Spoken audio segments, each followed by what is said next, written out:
welcome to Into the Past. Introduction starting from the left to the right. Oh, hi, my name is Tessa Harram. I am a sorcerer. I'm a changeling. Shh, don't tell anybody. I look like a half elf right now. I tend to kind of stay there. But I actually met somebody who was also a changeling, and that was the first time I've ever seen somebody else. So that was really cool. But shh, don't tell anybody. Um, I do a lot of magic. I do some bard stuff. I'm learning how to shoot. I'm learning how to shoot a bow and arrow really well. It's uh, yeah, it's a lot of fun, though my magic does get a little crazy from time to time into wild magic surge, but it's okay. It doesn't happen that often. Well, here we are again, Tessa. Hmm. I'm I'm Kalbis. We're, I guess, going on yet another adventure. Well, I would rather just be painting, but I guess I need to go and actually work to pay off the debts for destruction of things that Tessa blows up. That was one time. Well, and your library fees, I know. I know. It's fine. Shh. I am playing a level 10 fighter barbarian named Kalbis. Terrarun. Okay. Yeah, my name is Victor Stolenski. I am a Echo Knight fighter. Unfortunately, my Echo is not of a normal means. I was tragically wounded in my final battle, in which my entire squad was lost to me. But by the time the healers could get to me, my soul had already started to depart this world. And I'm now trying to find a way to repair my soul, while also trying to hunt down and protect those from the monsters who would inflict further pain upon others.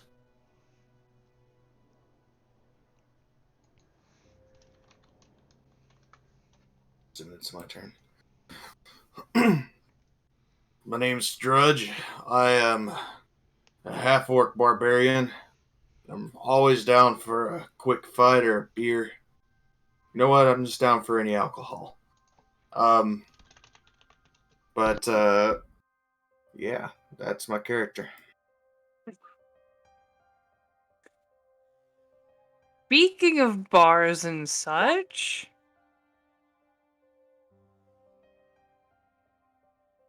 y'all find yourselves in the cozy home of the DDG. What are y'all doing?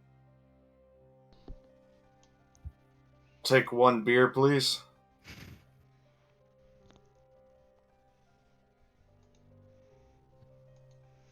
I'm likely sitting at a table, just kind of hanging out, relaxing, thinking about things I want to paint, checking on how many paints I have left, with a drink, of course. Tess has got a probably glass of orange juice next to her, not feeling like she wants to drink right now, but in front of her is a dragon chess set, and it looks like she's practicing against herself playing chess.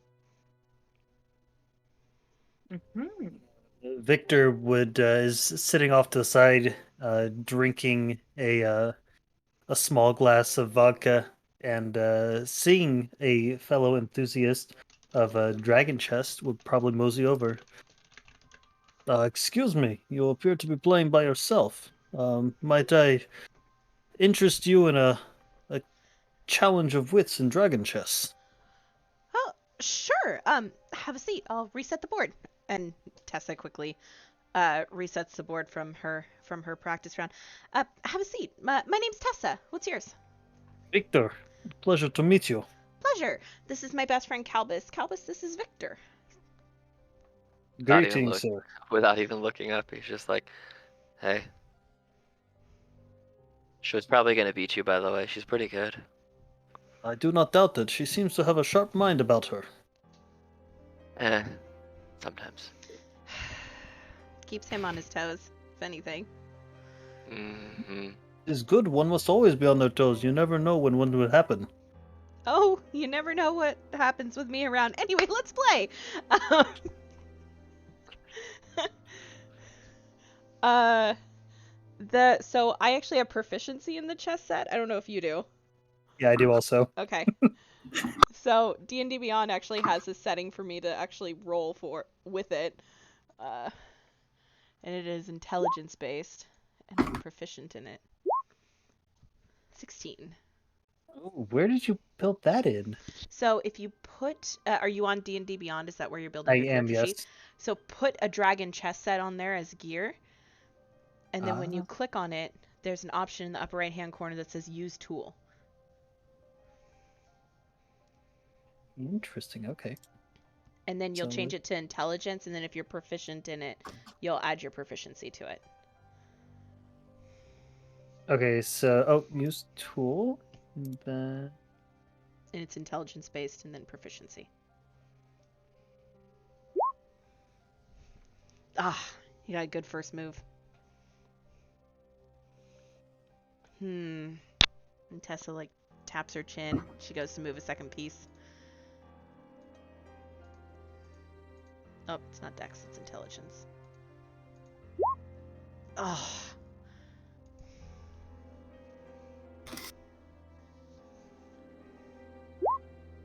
Oh! Wow. Wow. Oh. I see you prefer a more unorthodox opening position. That did not work out in my favor. I was just going to scoot like 3 feet to the left, fully expecting wild magic to explode. Yeah, he's not wrong. I'm going to Tides of Chaos this for my next roll to give myself advantage. And then DM, you can have me roll on the wild magic table at any point. And that will allow me to get my Tides of Chaos back after you do that. So it doesn't have to be done right now, but this will be the only time that I'll be able to use it. So it'll be at your discretion when I use it again. Okay. You can use it. That did not roll twice, so I will do it one more time. I've got a stupid pop-up on my computer. Wow, okay.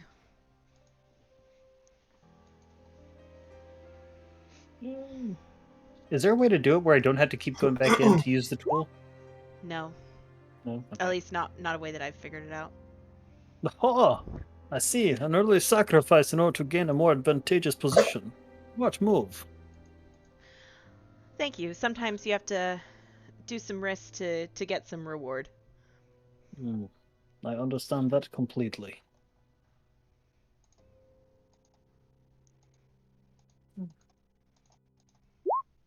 Oh.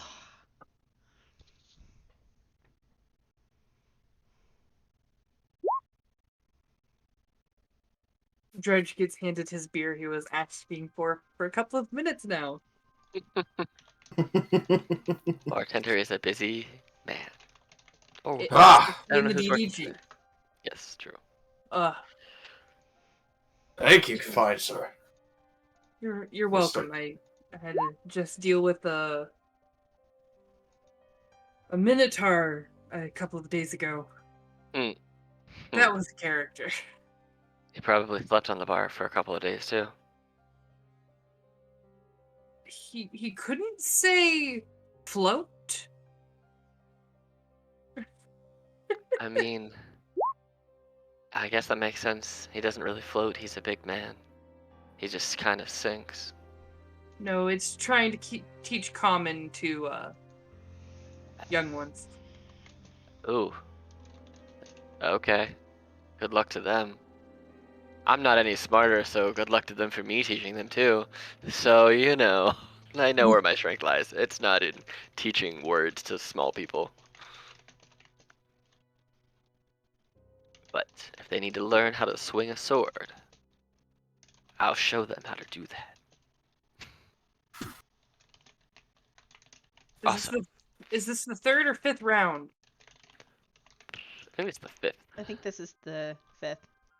1, 2, 3, 4. That was 5 right there. You both rolled your 5th one right there. Yes. The one that has the majority of wins the round. That would be Victor 1, 4 of 5. Yeah, Victor won 4 of 5. I'm taking the final piece.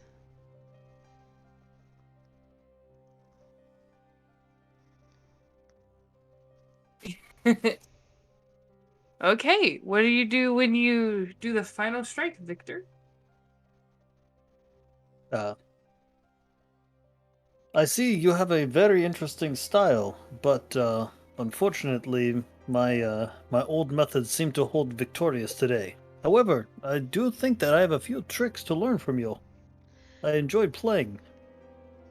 And likewise, some of the tactics that you were using, I haven't seen used since when I first started playing. So I definitely feel like if I could master those, I'd be even more proficient in what I do. I'm very impressed. I see someone who definitely has the potential and will most likely pass me in a short time. You give me too much credit, sir. And then, bam, goes the front door of the DDG. Tessa flinches, thinking she's the one who did it. Oops.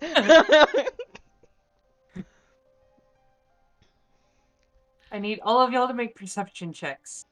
Hey, I'm kind of good at these sometimes. I'm not. Perception. I got a +5. 13, because I clicked it twice. Okay, so Drudg and Kalbis, you barely see this more than everyone else, and then Drudg, you see it like clear day. This tiny fox. You know how in cartoons someone just bams the door open? Like they Yeah. own the place? This little fox walks in with a mouthful of coupons What? God. and Jeez. starts passing around little tickets pawing at people's feet.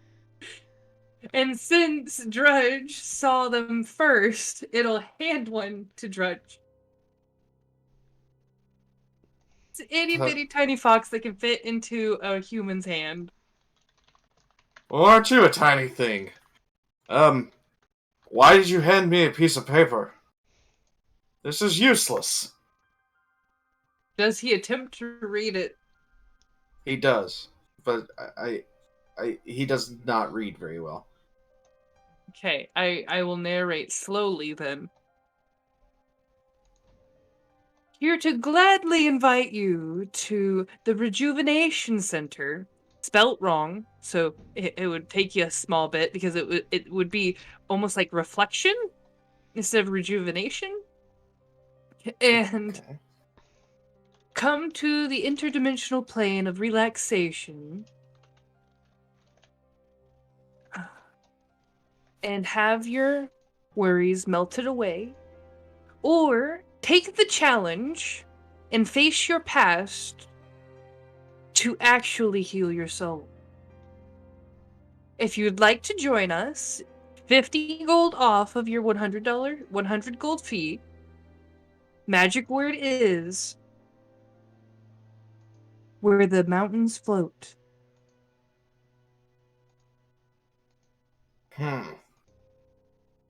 And then the little fox scrooches near Kalbis and paws at his foot.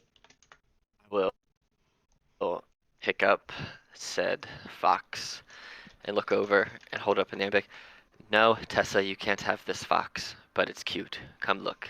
It delivers stuff. And I take a piece of paper from. If you put the fox near your face, it will snuggle it for a second as it hands you a piece of paper. I will let that happen. Sure, I will jump up from my seat and scamper over to Kalbis. Like, oh, it's so cute. It's a male delivery fox. It could be a female delivery fox. I don't know. I meant male like postage, not like gender. It delivers letters. It's a postal It looks at delivery you. fox. It looks at you and then it speaks in common. Male, thank you, fine sir. I dropped the fox because I did not expect a tiny fox to talk to me. Can I reaction try to catch it before it falls? Yes, you can. Dex, oh, I drop it. No, okay. He drops it because he's unexpecting. You try to catch it. It almost catches. You kind of just soften the fall as it tumbles to the ground. Oh, I'm so sorry. Are you okay?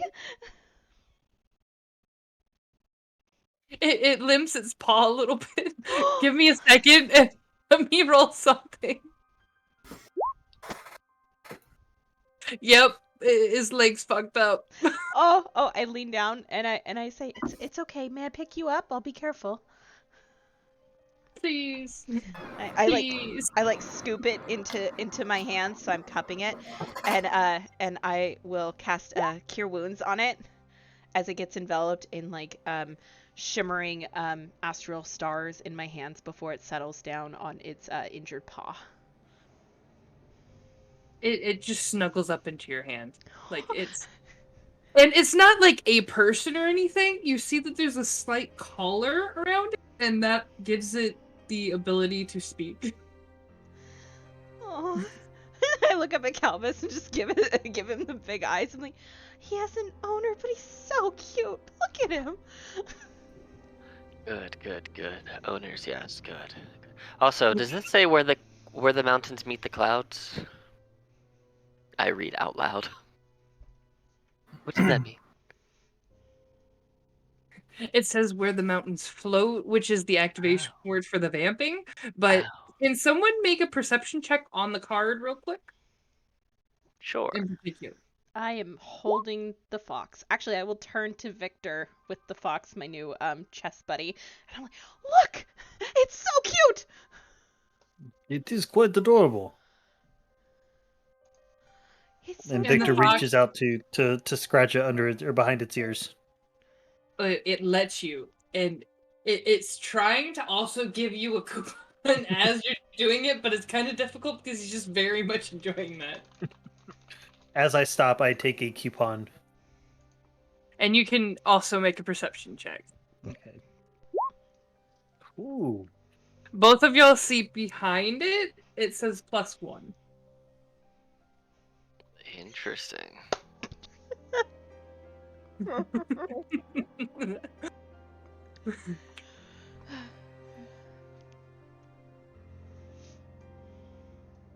And y'all also read what it says there, where it's a portal to a dimension of relaxation and reflection. But if you are up for the real challenge, to face your past and yourself, to truly make a difference in your future.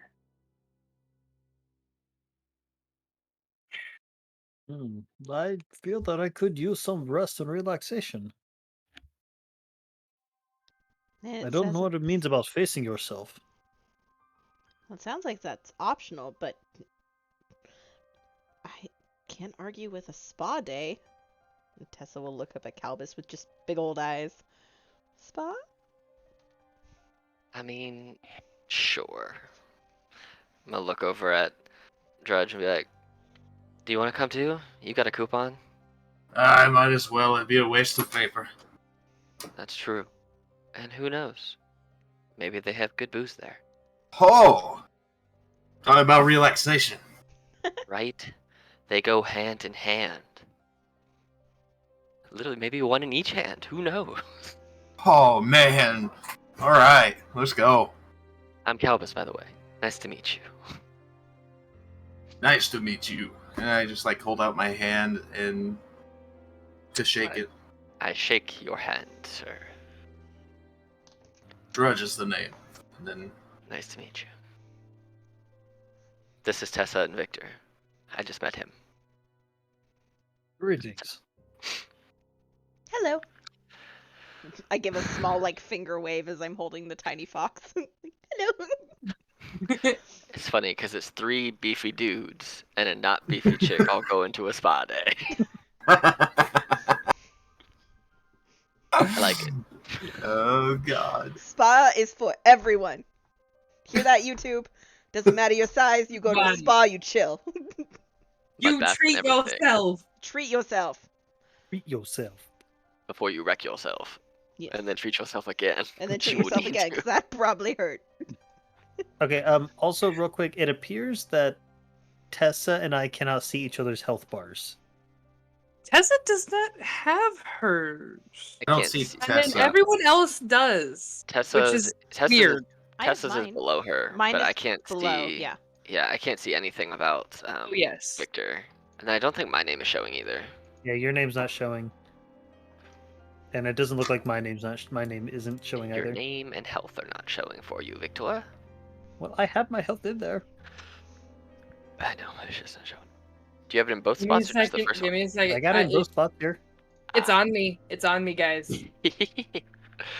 There, can I'm just you I'm see just the gonna green? blame Victor because it's fun. No, not yet. No, okay. Well, I have it in 2 now, so It'll get there eventually. Yeah. Unless you die, it's not important. I was gonna say, yeah, it's just health. Save. Okay. Technical difficulties is not happening.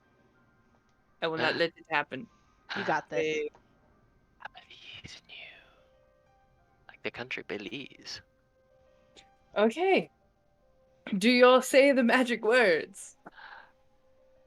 Yes. Yes. Yes. Yeah. Okay, act it out. Who goes first? Who gets popped in? I think this says where the mountain floats in the clouds. Is that what it said? I can't actually remember. Where the mountains float. I think this says where the mountains float. Is that what we're supposed to? Boom! Kalbis! Kalbis! What? That is weird. I wonder where Whoa. the mountains I- float is a very weird. Whoosh. I've been drinking way too much. Holy. I drop the fox and I go, where the mountains float! Like, What the crap? whoosh. What kind of magic crap is this? All they just did was say where the mountains float. Whoosh.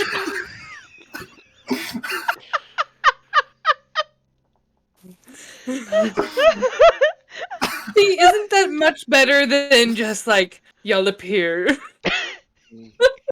Oh, hey guys, that was weird. Apparently, Kalbis, you come Whoa. first by yourself. finally, peace and quiet. Immediately after, Victor shows up. Ah, damn it. There's something wrong, friend. You seem disappointed.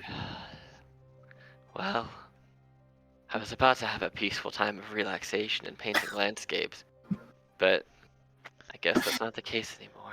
Poof. As Tessa's Tessa behind you. appears. Okay, as Tessa appears, I need you to make a roll on the magic, on the wild magic table. Okay. Hold on, let me get up Because first. this is an intense moment. I'm panicking because Kalbis just experienced wild magic as far as Tessa's concerned. Mm-hmm. Boop. 39. What is 39? I regain hit points that I haven't lost. Awesome. Yeah.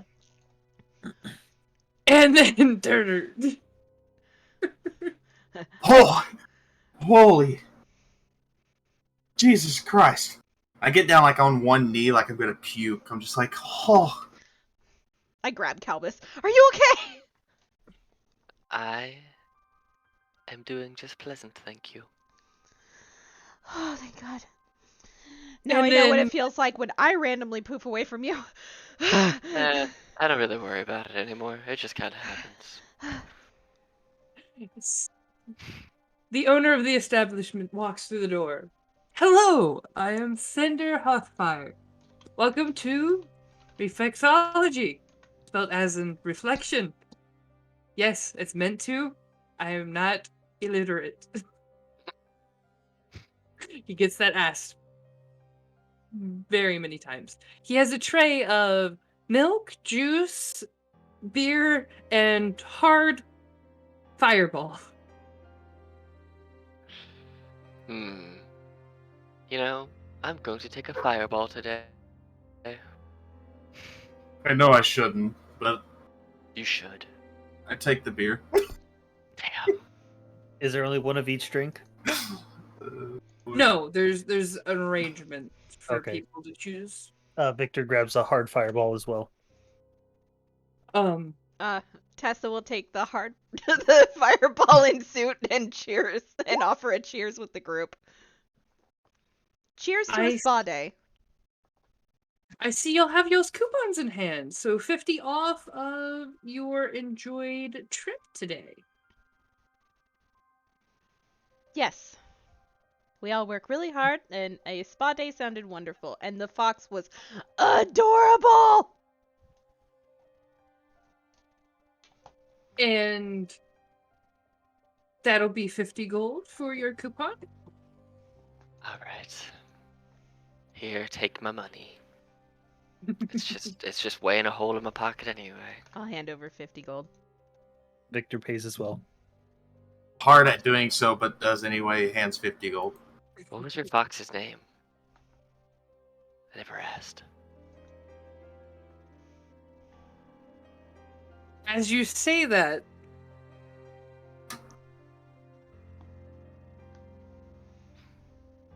he limps out from the door.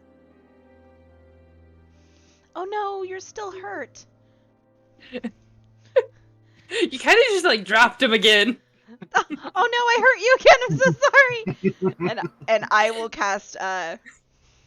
will cast Cure Wounds at 3rd level because I feel really Oh sorry. my god. Healing Word at 3rd level because I feel bad.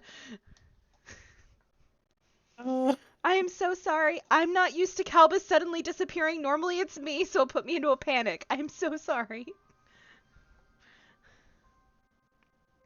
I have a question. I must know the answer to. I have a question. Yes. I look at the fox. I look at the man. Yes. I look at the fox again. Mm-hmm. What does the fox say? What? Lots of things. Good, good, good. His favorite saying's ring-a-ding-ding. Oh, that hurts. Badoomch. As you say that, as he says that, he starts doing it, but in his little cute fox voice, says, I'm like, stop it, don't, please. He kind of shrinks. He's like, okay. Going. I whisper to the fox. All right. So reflexology, huh? Yep. He opens the door to his establishment so y'all can walk in.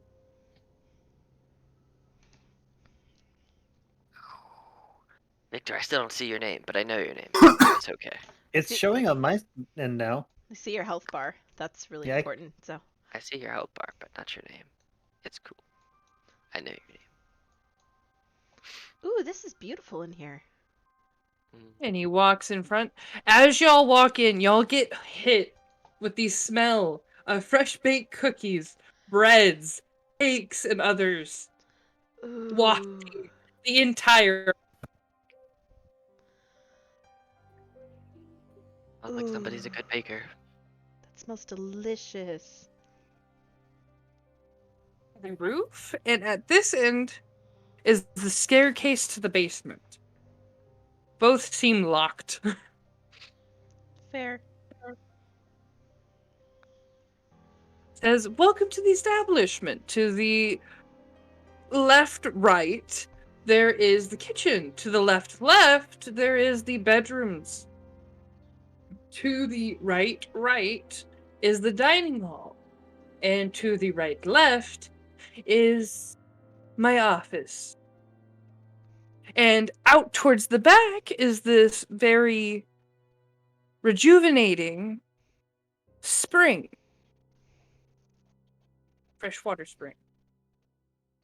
Y'all have all day to choose how and why and when you want to relax, but at the night, I will ask any brave souls if they would truly like to face what is actually hurting them. He gets very serious when he says this. He was lighthearted up until that.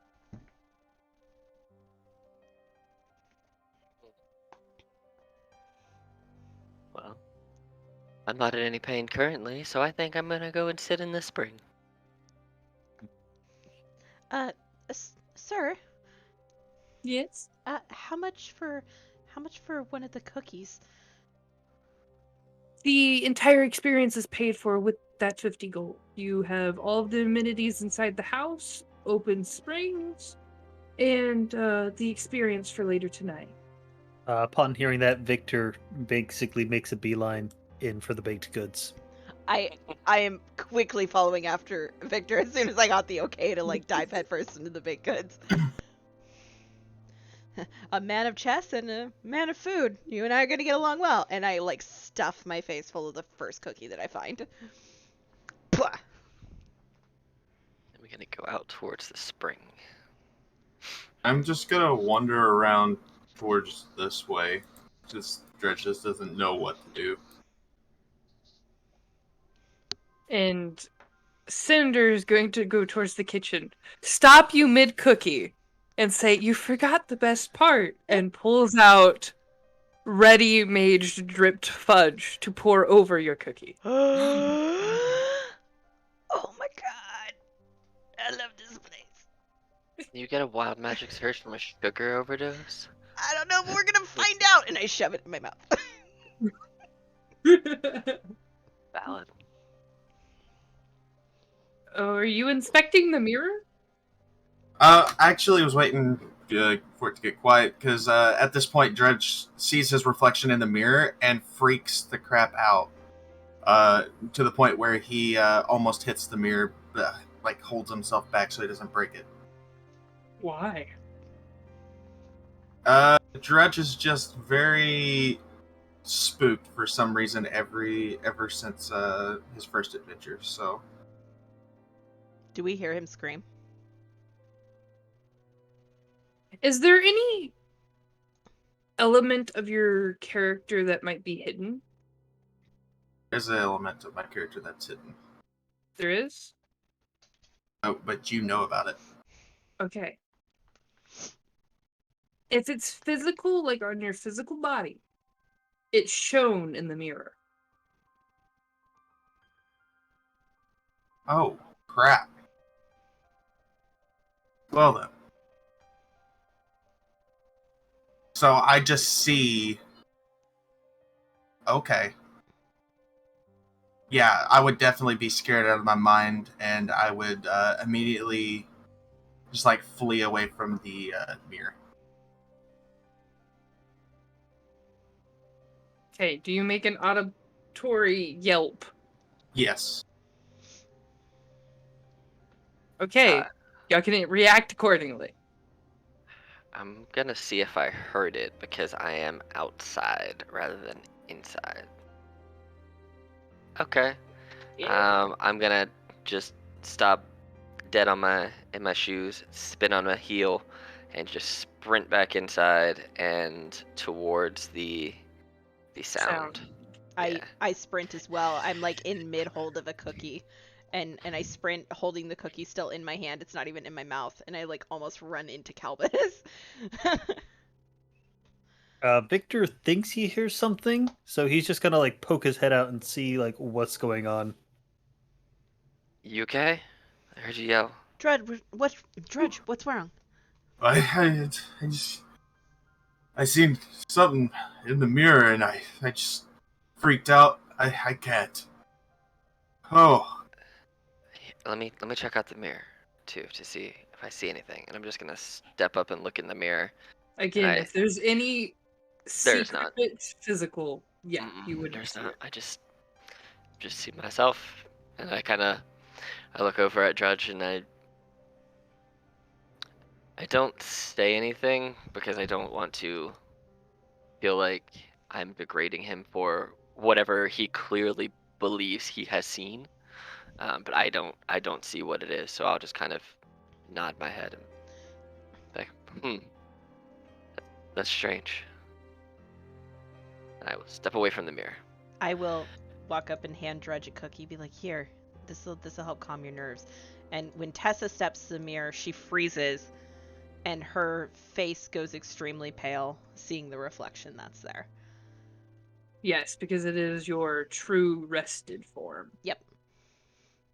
And you just see her like reach up and gently touch her face and then like run her hand like through her hair, but as she does, her hand kind of like stops about at like her ears, and then she pulls her hand away, and she is just like shocked to see what's in the mirror. And anybody seeing the glass would also see her reflection. And if you can catch a sight of him, you can also see his reflection. What would I need to roll to see if I can see Drudg in the reflection? Perception. Me seeing Tessa's, I'm rather than trying to take a look at Drudge's, because I, obviously being as close with Tessa as I am, know that privacy in one's true form, so to speak, is their secret to share. Yeah. Instead of like looking at the mirror this way, I'm going to actively turn my head up here and basically turn to my right so that I avoid looking at the mirror and seeing Drudge's reflection. Because that's not something, if that wants to be shared, then that would be fine. But I, as a character, understand the importance of one's privacy and things that are hidden. So I don't want to take that away from another person who I don't have any relationship with. So there's that. In that same sense, now that I think about it, I think Tessa would understand that level of privacy as well, especially after getting confirmed of what this mirror is by seeing her true changeling self in it. She wouldn't look like getting that full perspective, but she would like step probably to the piano there and sit down at the bench and just stare at the keys. It appears that something has you all spooked. What is it? I just seen something news. It's nothing. It was. Woo! There's a weird thing in the mirror. I don't know. I think it caught a reflection of like a spider or something, some spooky bug. I don't know. Let me see. Do you not like bugs either, Drudge? Bugs are creepy. I hate them, but that's not what I seen at all. I don't even know what I seen. Fair. Fair. Is everybody okay? And he kind of like hesitantly turns the corner, but not all the way. It appears that you have a broken mirror. They are seeing things. Out of character, based off of my story, there wouldn't be anything physical that I would see, correct? No, like basically if it's a changeling or something like that, Yeah. like something Okay. like disguise self, it peers through it, Okay. stuff like that. Okay, cool. And like illusionary magic, you won't see anything. Like if like someone made an illusion, like a minor illusion, it wouldn't be seen in the mirror. Okay, cool. So yeah, I don't. There's nothing different about Victor. Yeah. You have a weird mirror, man. We saw some weird stuff. That's all. As long as no one's physically hurt, thank goodness. And he brings out another tray of hot fresh cookies. Still not stepping in the room while y'all are gone. In there. Curiosity gets me. So Drudge will try to peek slowly at the mirror to see if he still sees what spooked him in the first place. Mm-hmm. And he just immediately, once he sees it again, just heads out towards this way. Because he just does not want to be near it.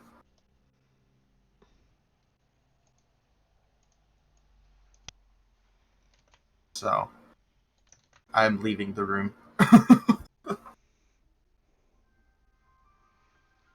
Sorry, this part usually isn't for guests. I'm sorry if you saw something you didn't or wasn't ready for. May I play the piano? Absolutely. sorry it disheartened you for a moment.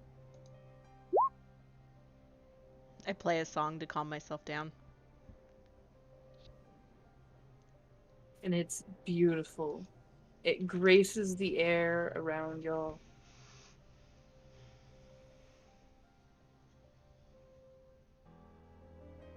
As I Add a character real quick. How do you get it to do that fancy text when you're typing?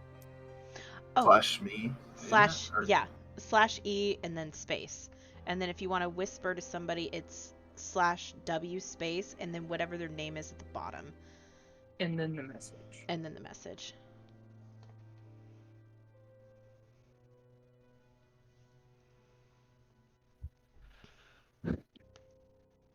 Well, I think I'm gonna go back outside and relax. Excuse me.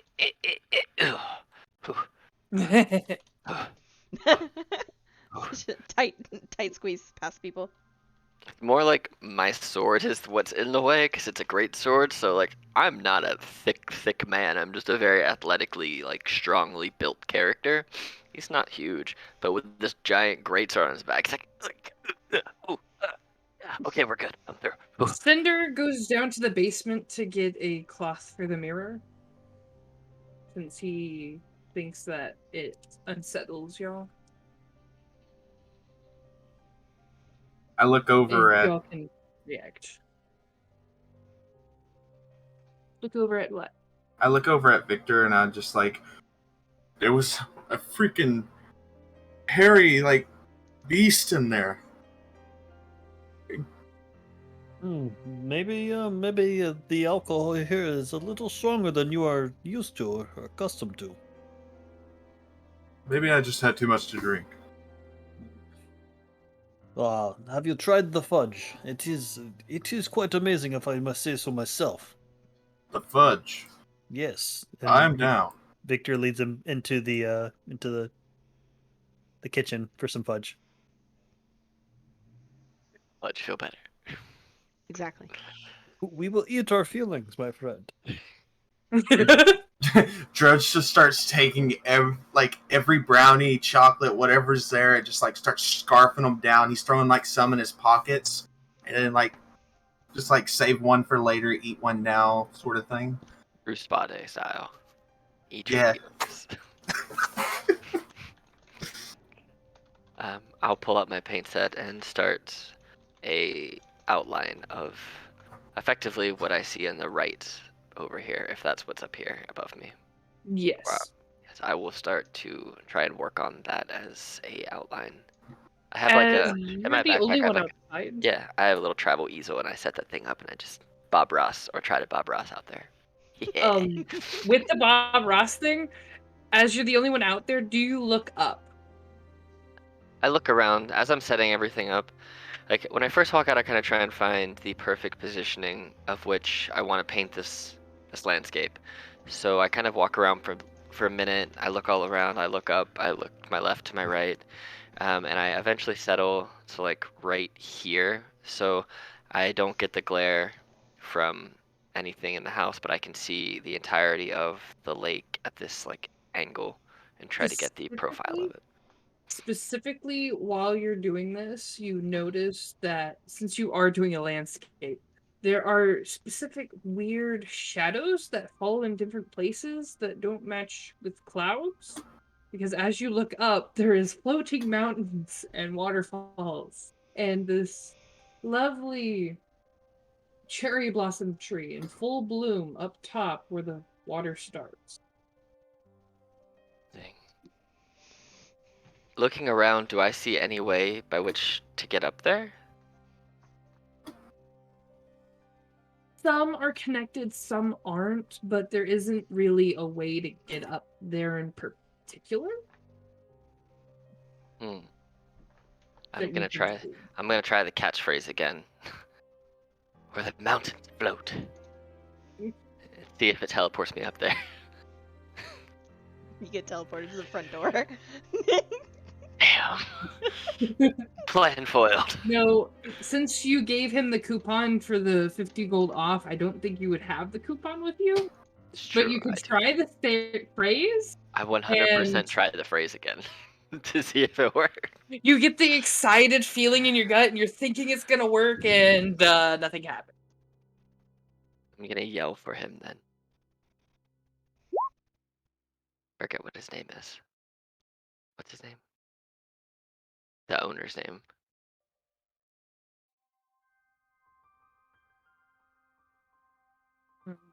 Hmm. I'm gonna yell out for the owner and see if I can get him to come outside. He's in the basement actually right now. I didn't see him go there. I just yelled Yeah. out. Then maybe he'll hear me. Either way, I'm gonna start painting since I don't see like any specific way to get up there. But what I'll try and do is rather than making the whole picture of just what I see in front of me, I will try, probably not super well, but I will try to make it so that I can get some of the floating islands at the top of this picture, or at least begin the process of attempting that. As he pops back from the basement. He carefully, more than usual, carefully puts the cloth over himself while walking into the room and slowly drapes it over the mirror. As Tessa's the only one in the physical room at the moment, I will give you an ability to do a perception check to notice something. Um, would you mind if I declined that? Because I think she'd be more focused on calming herself down. It's been a long time that she has seen herself in her normal form. So she's very focused on calming herself down from her surprise. Yes, Thank you. that's awesome. But the mirror is now covered.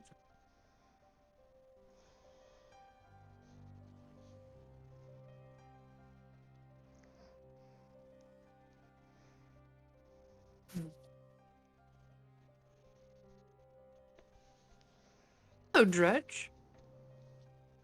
Oh, hi. Is there anything I can help you with? Uh, More um, fudge? no, I'm full on fudge. I'm just looking around. Okay, just please be careful next time. I mean, I don't have the broken mirror.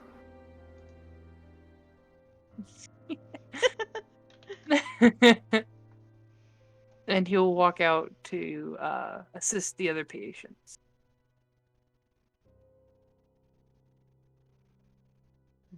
Tessa, as she's playing, she kind of stops singing and looks over her shoulder and says, "Oh, hello, Drudge."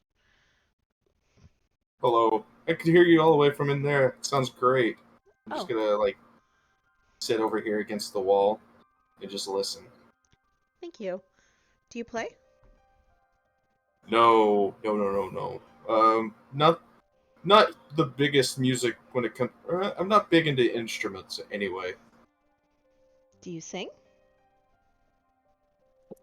Uh, no, no.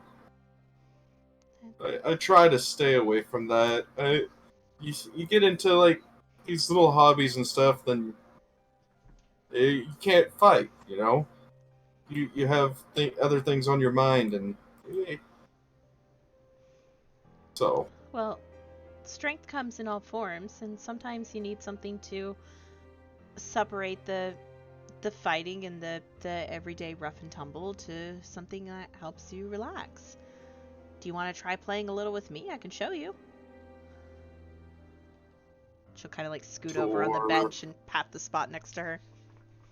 And for that, if he decides to make any performance checks during this moment, you do have advantage. So I guess. here, put your I- hands here. Okay. Just like that. There you go. And then you're going to tap this key with this finger, this with this one, and she kind of guides you through like a really simple like method for it. Just like that. Okay. Okay. And then am I doing it right? You get to roll one more time.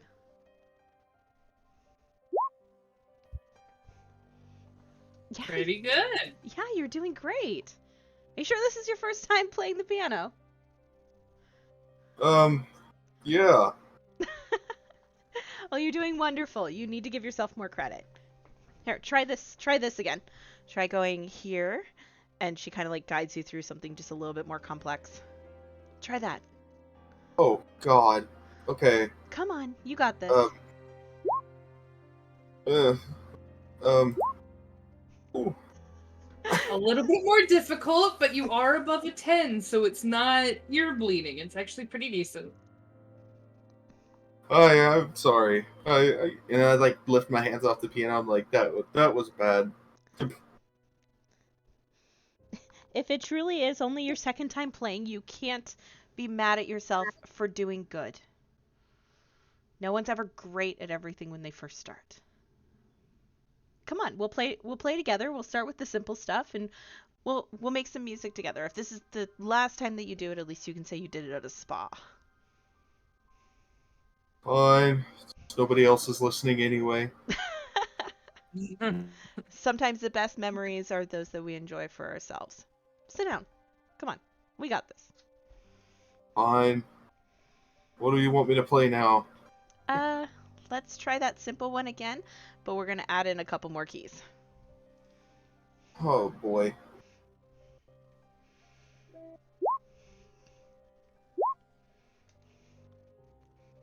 It's okay. We'll keep practicing on this, and soon you'll have it down just right as rain. Lord. Okay. And Cinder comes out to see if Victor and Kalbis is doing okay. Is there anything I can get you? Some suits, towels, shading?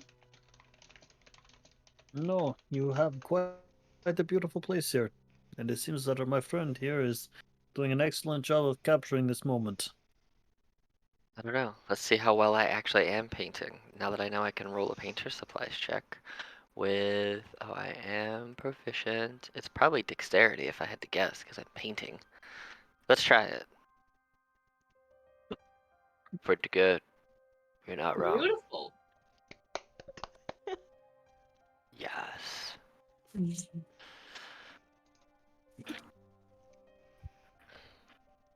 Kalbis, I am very impressed with your skills. Hmm. Well, I've been painting for a while. Sometimes I do well, sometimes I do poorly, but really it's something I do to try to relax. A dear friend brought it to my attention. Um, so they thought I would be good at it. I seem to have a knack for it, and it just let me slow down and take in the world for what it is, and not have to be competitive or think of it as something that's out to be conquered. More so, something that's meant to be embraced and enjoyed. And while I don't get to paint often, I do. When I get the opportunity, I do take the time to do it. Well, I would recommend the stars in this part of the galaxy, Mm. dimension. Well, I will happily paint another this evening, but I wanted to make sure I got a good view of these floating islands and this lake in front of me in the daylight. I'm sure they're even more beautiful at night, but I wanted to make sure I could at least capture what I could see. So, I just want to let you know, dinner should be ready in about an hour or two. Make sure to build up an appetite, and he'll take his leave. Before you go, what is that out in the middle of the lake? And he points to what looks like to be the small, almost like a tombstone. That uh, he gets a somber look in his eyes, and that is the resting place to my dearly beloved. My condolences on your loss. Thank you, sir. I will make this painting in memory of what was their name? So, I will make it in memory of them. I very much appreciate that gesture, sir. And he'll excuse himself.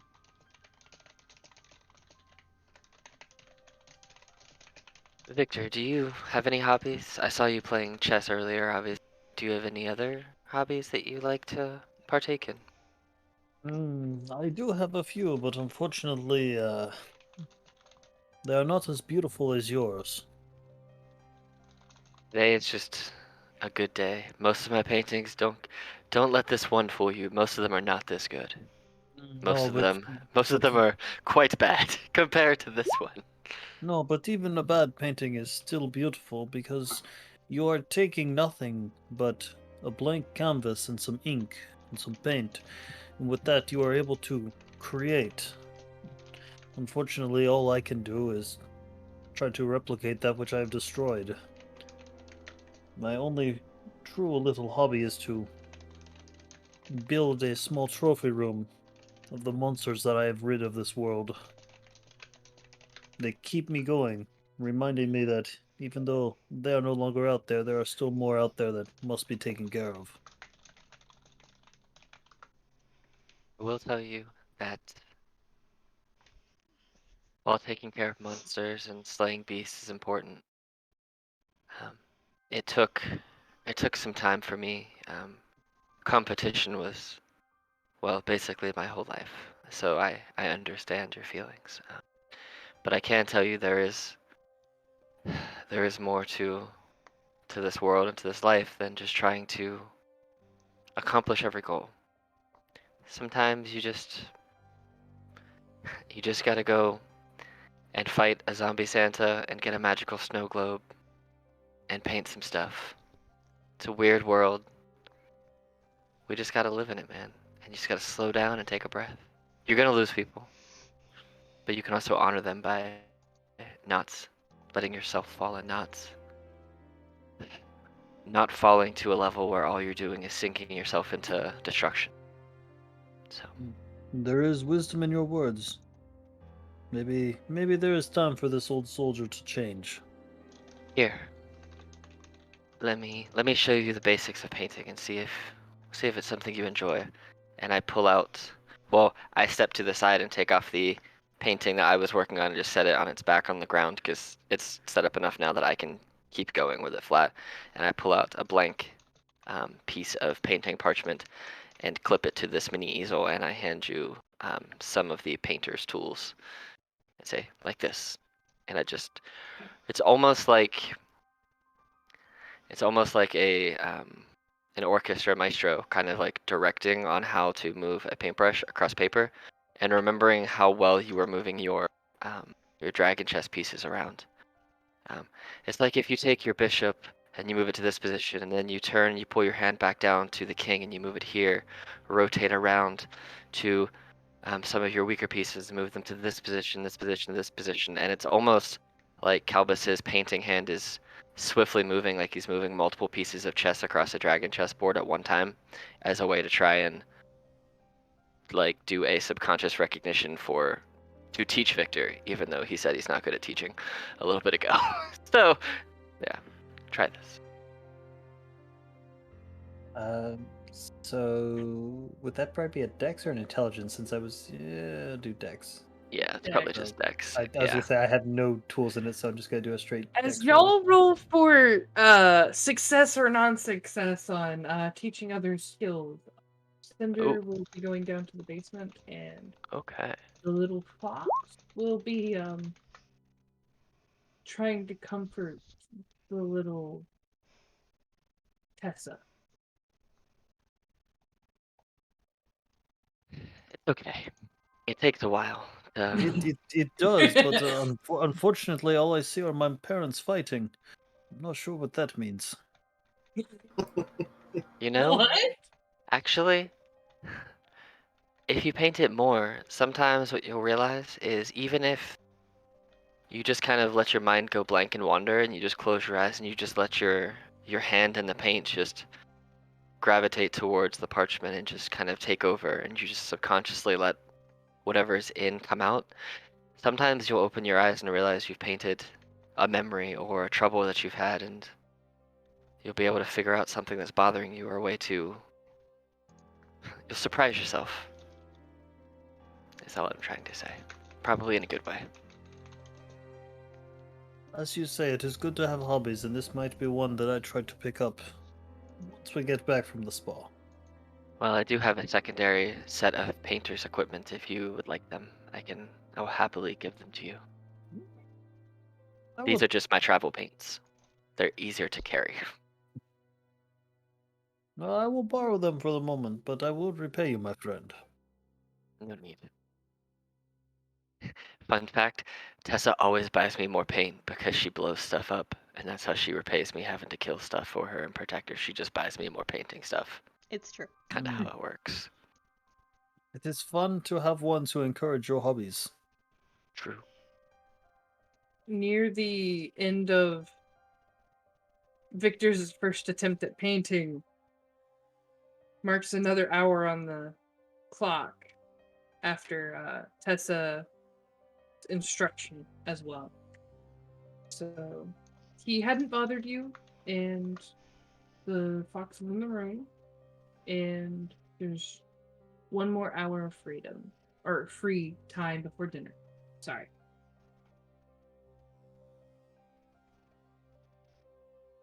Victor is going to stand outside and to try to paint some more.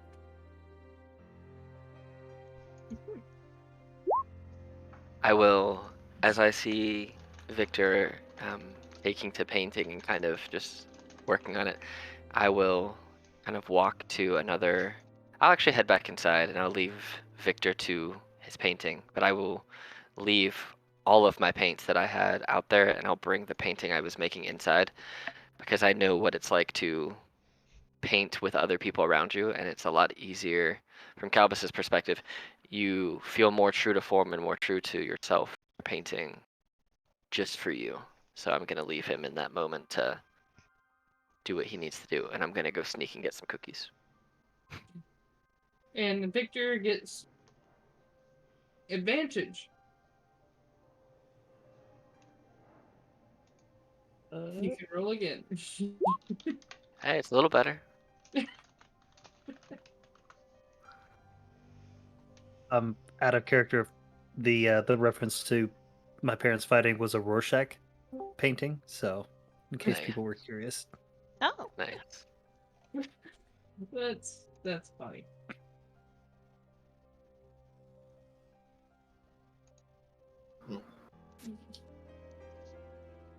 I'm still trying to learn this song, I guess. Just And the fox whispers to Tessa, Hmm? "You're beautiful in your true form." I will reach up and touch my ear and message the fox back and say, I don't fear being in my true form. I just have found a lot of comfort in the form I currently inhabit.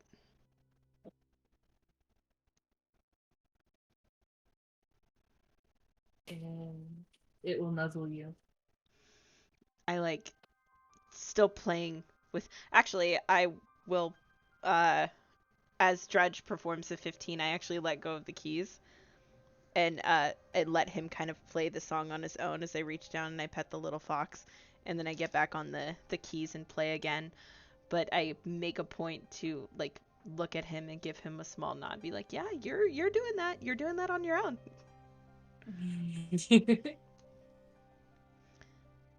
If I am. Oh, You're doing great. I don't I don't know if this has ever been something that you've wanted to continue even just for a pastime on your own, but I have, and she will reach into her bag and pull out a small little pan flute, and she will turn and offer it to Drudg. I don't know if you would ever be interested in just having something to do on your own by yourself to just enjoy and relax. But a pan flute's pretty easy to store. You could even just keep it in your boot. Really? Mhm.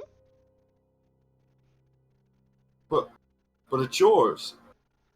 Uh, consider it a token of our friendship. Well, thank you. And then I'd like take the pan flute and I try to play a note off of it. Just to see if it's any easier than me trying to play the piano. Also, turns out I also am proficient in pan flute. No way! That's No perfect. fucking way! That is perfect. I love this. Oh my god! That's the uh, that was so great. I was like, you are not offering me a pan flute right now. Well, yeah, Oh my god. that's happening. All right. That's So I pull As up- you hilarious. strum, please roll with advantage.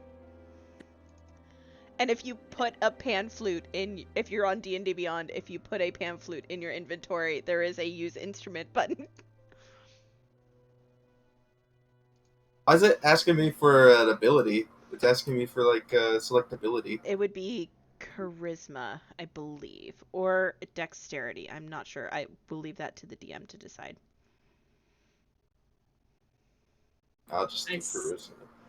Yeah. You get to also add your proficiency Yeah, in you there get because to- you are proficient. Yeah, so you add your full proficiency when you get that pop-up that asks. And you get to roll with Oh, advantage. So, do it again. should have done that. Yeah.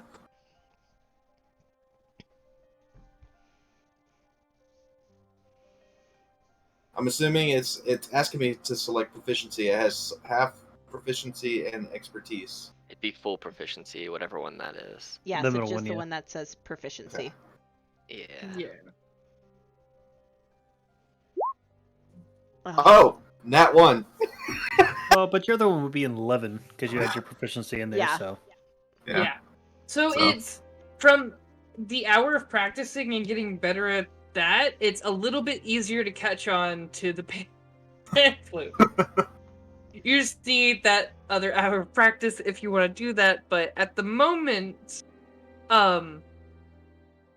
Cinder is going to ring a dinner bell and just say, "Dinner time," in the middle of the house. Oh, lovely. And Tessa will get up from the bench and she'll give Drudge an applause and say, your first time and you're already doing wonderful. Please, Drudge, keep it. And if you ever need some way to calm yourself down or relax or just take some you time, consider playing that. Thank you. And then like Dredge like bows like he's seen a lot of like performers do, and thinks that's customary for the applause. Tessa continues to applaud. Yay! It's like, but let's go get dinner. I'm kind of hungry. Cinder will peek into the kitchen, saving some for dessert. Oh, I've only had a few. I mainly just came in here to, well, see what all the fuss was about as far as cookies, because And I then he had a few. gestures to the bowl of the fudge. Dip it in there and see. Um, I tried that and it's good. I'm not a huge sweets person, but one or two now and again are delightful, and these definitely fill that need. I want you to have this, and I hand over my completed painting. Um, Feel free to hang it wherever you want, if you even want to. As a token of our appreciation and everything that's happened so far, and I assume everything good that's going to come out of today, I have a good feeling about it. Um, I'd like you to have this. And I hand over the painting that I made. And I don't sign it. I leave my name off of it, but it does say in memory of their partner, who's no longer with them. And I made sure once he told me the importance of that marker, I made sure to kind of put it in there and highlight it. The best part of the painting is that marker to where in honor of their partner. And you see visible tears run down his cheek as he accepts the painting without question. Thank you. And Very he welcome. goes and he's going to set it in the main area right over here. Well, I believe he said it's dinner, so I don't want to be late. I don't want to be chased down by Tessa because that will happen again. I'm here. Hello. You were almost late. But I'm not. I'm on time.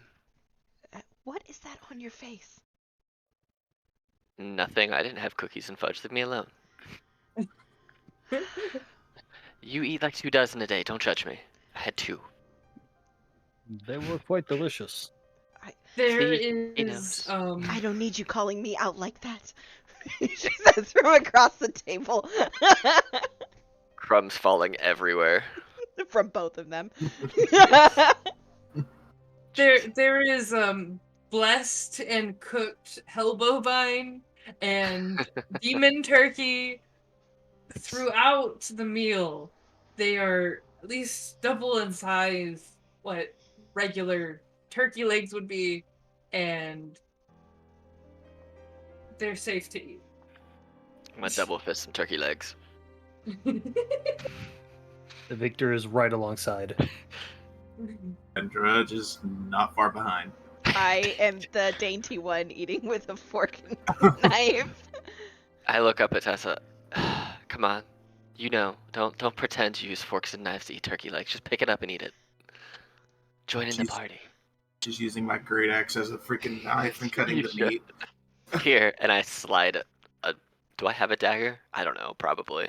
Why would I have a dagger? I have a I don't dagger. have a dagger. Yeah, use that instead of a regular. Stab it and eat it like this. Nom nom nom nom nom. And I'm just shoving turkey legs in my face. I'm trying to talk and turkey's just flying out. It's not polite. I slowly and gingerly put down the fork and knife and take out my dagger and like clean it with a nearby napkin. Just like, oh man, I really wish that I knew prestidigitation. Say that. He does, and he will help in that situation. Oh, as her knife gets clean, she's like, oh, thank you. And you know what? Just for giggles, we're gonna do this. Hold on. Not a good stab, but enough to get some some turkey onto the dagger, and then she rips it off and chews it, and then she's gonna go for the hell bovine to see if she can get it to stick better. So now she's got like a giant steak on the end of her dagger, and she's like looking at Kalbis, who's just like destroying the plate of food in front of him. She just shakes her head. She like leans back in the chair and just eats the steak off the edge of the dagger. Good. I would do that, but my sword's too big. Oh, please don't. You will break the table. I would break my face. I would miss. I like my face. It's pretty. Why would you be aiming for your face? Just, you're supposed to cut the meat and then hold it and bring it to your mouth. Do you intend on attacking your face too? Maybe. I don't know. Depends the mood I'm in. Oh, my Depends tan if it'll is an make idiot. depends if it'll make me more money with Elf Boy or not. We'll see. Women like scars. That makes people look dangerous, from what I've heard. Half cutting off your face is not going to do you any good for Elf Boy. You know that. Oh, you're right. You're supposed to get like a big old scar across your chest, so that way when you pull off your shirt, it's right there. That's what girls like. I'll ask Durakar. He can do that for me. No! God, just... I don't need my tans fighting, okay? Like, you guys can spar, but don't actually hurt each other, alright?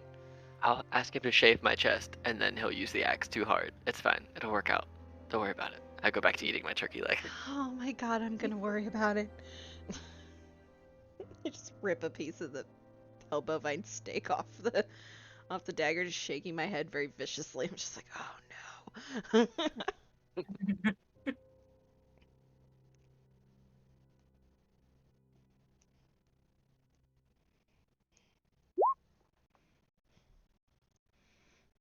Dinner and dessert are wrapped up.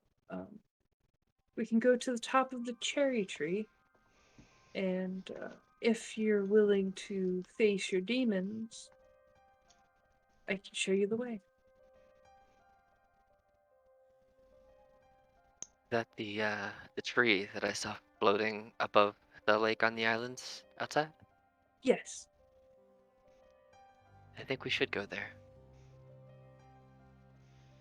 Demons?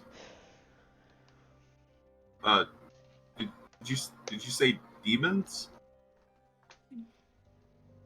The problems facing your past. Oh, It'll give you a chance to heal from the wounds that you rather run away from.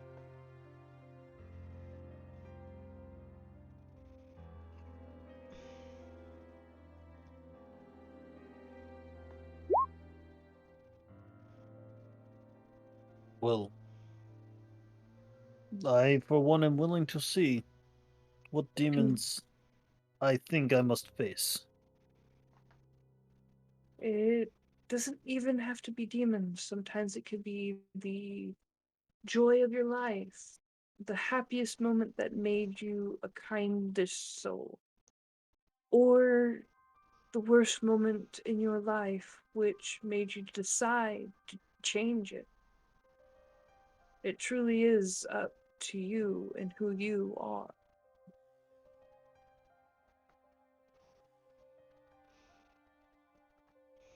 Tessa will reach over and gently pat Drudge's hand and uh, softly and calmly say to him, "Don't worry, we're friends now. Everything will be fine." okay. Well, I trust in you on this. Okay.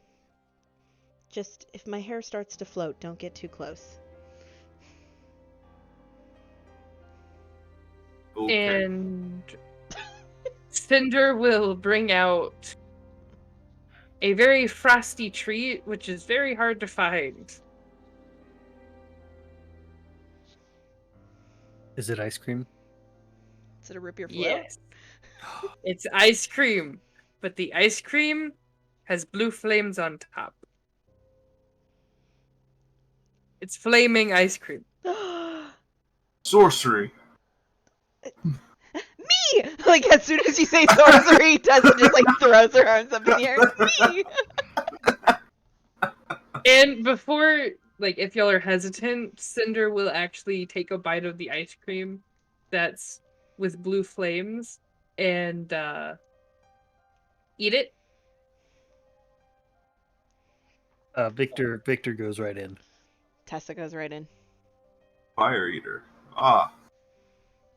I will then eat the ice cream as well.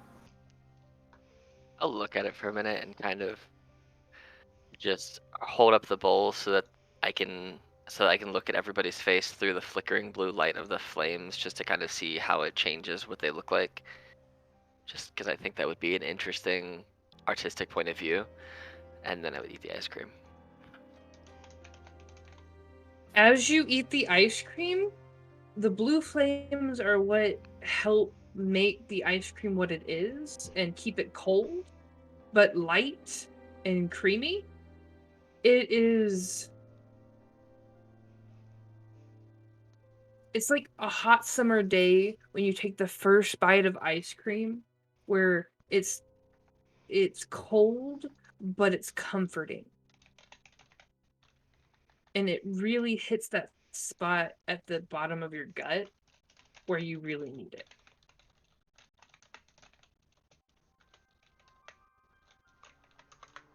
I will say, no matter what comes of tonight, This day has been well worth the rest and relaxation.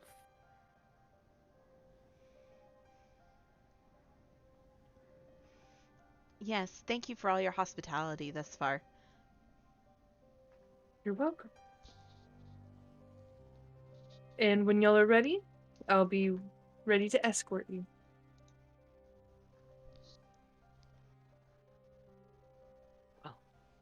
I'm ready as I ever will be.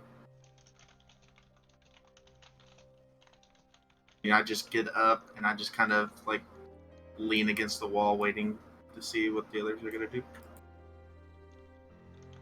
Well, I'm also ready. I will stand up, put all my things into a nice, neat pile in front of me, step away from the table, and push my chair in, and stand at the ready. Victor follows suit. And Tessa does the same thing as well. And then Come follow me. starts out being the first to follow step with him. Maybe. My token will let me. He's waiting for people to catch up.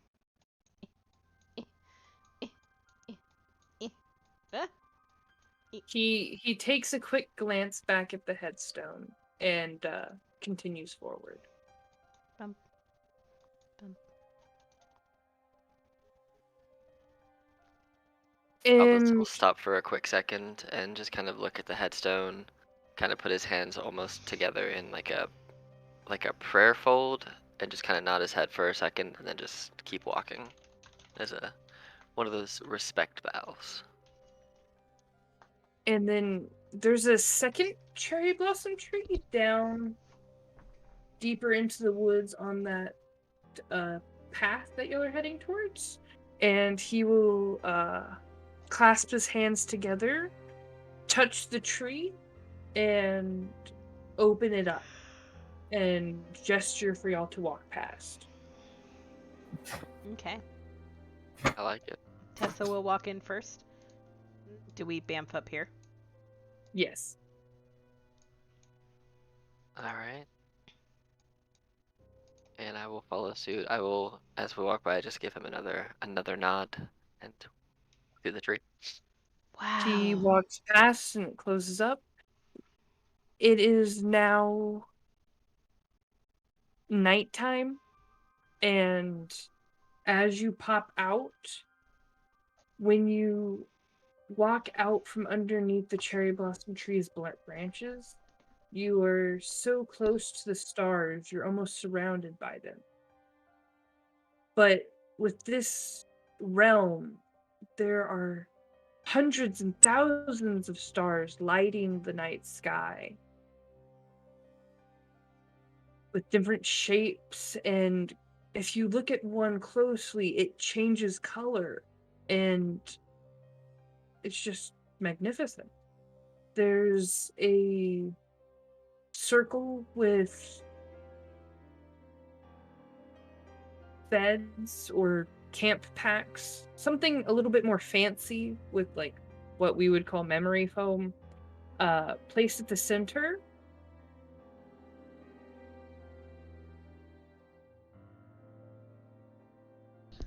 This is stunning. Wow. The sky seems to go on forever.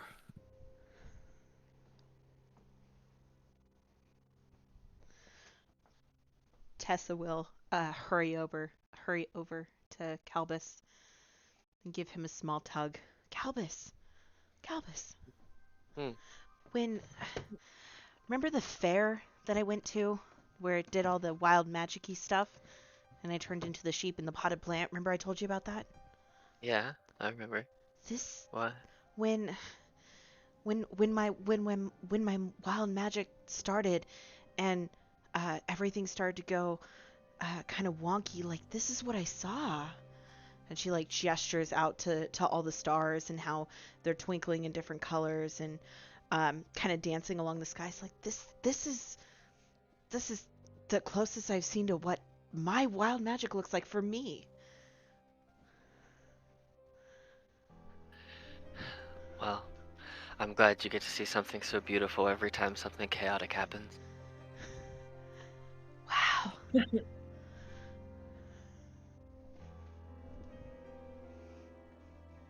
And he will get into a slightly more serious tone and say, if you're ready to dive into your past, please take a mat and center yourselves near the circle. I will get some other things ready as he's starting to put herbs and flowers into a pot and start crushing them.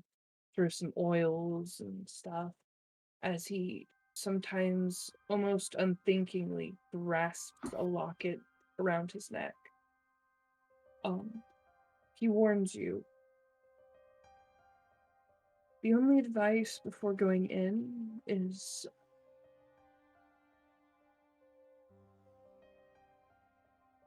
positive thinking can help and save in the most desperate of moments. People have and can get consumed by their past, even go mad by it. So, to help people, you'll have to face it and see if it consumes you or helps you grow. Is everyone here willing to do so? Victor looks extremely stoic and just slowly nods affirmative. And then reaches over and grabs a mat and takes it towards the circle.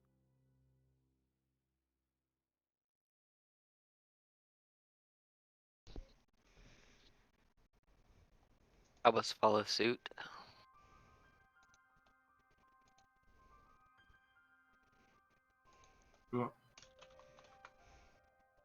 I will, yeah, I'm down. And I'll just walk with them. Tessa is a little lost in the moment, staring at the stars, just absolutely bewildered that people are seeing what she sees on a regular basis. Before she turns and looks back at the man, just dumbfounded, and she very quietly asks, "Where are we?" He gives you a wink and says, my personal place in the universe.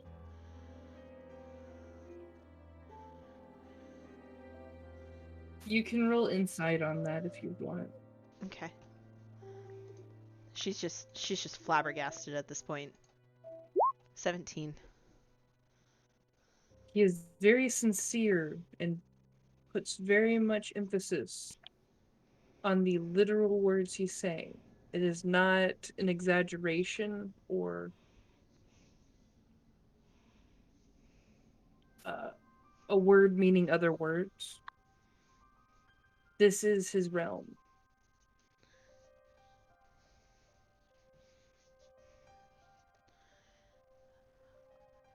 All right. And she just nods and picks up the mattress and gives it a couple pulls and realizes it's kind of heavy for her. And then she grabs with both hands and starts dragging it, but there's definitely some a little bit of a struggle. He helps. Oh. He picks up the back. Oh, thank you. I held up the sky before, but this is a heavy mattress.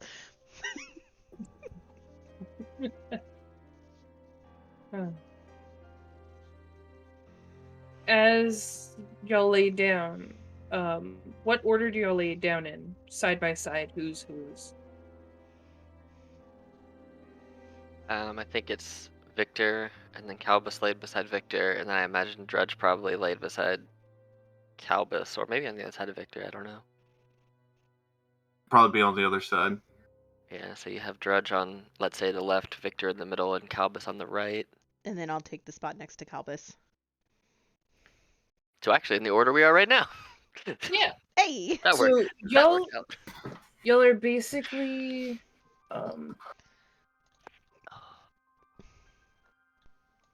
Okay, I this. like it.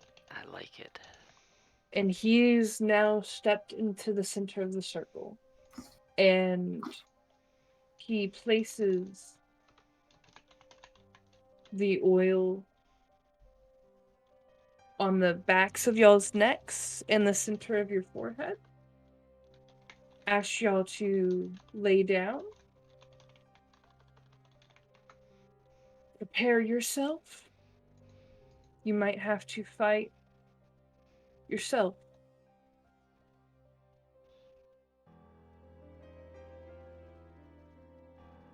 Close your eyes. Take 3 deep breaths.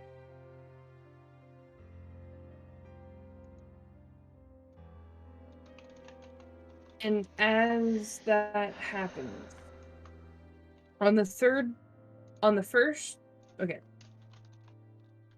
As Kalbis takes a breath in,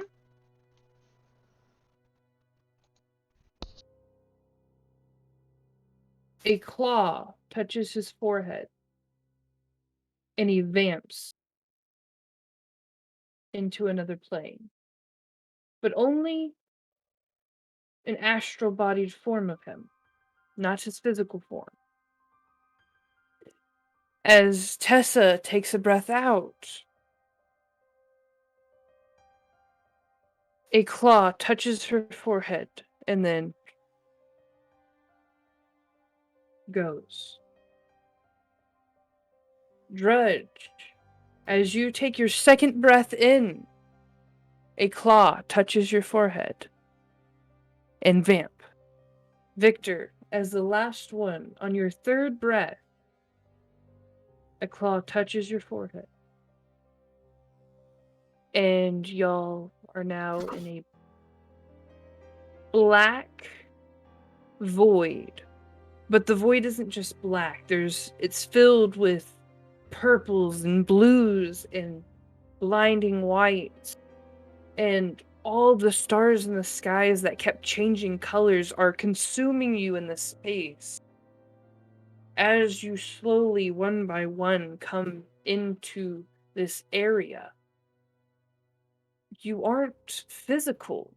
You're almost lightly blue in color and cannot be in a physical shape. You're floating and flying, but standing at the same time.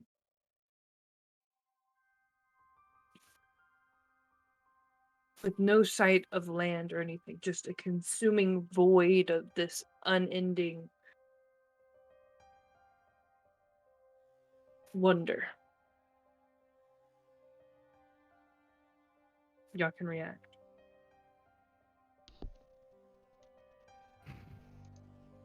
I'm Drudge is wandering around, yelling for the people that were just beside her, or beside him, and trying to figure out where he's at exactly because it's freaking him out a little bit. Kalbis goes into the plane first, then Tessa, and then you. So there would be 2, and then Victor would follow suit soon after. So you wouldn't be alone for. Okay, just making sure. Yeah, you're good.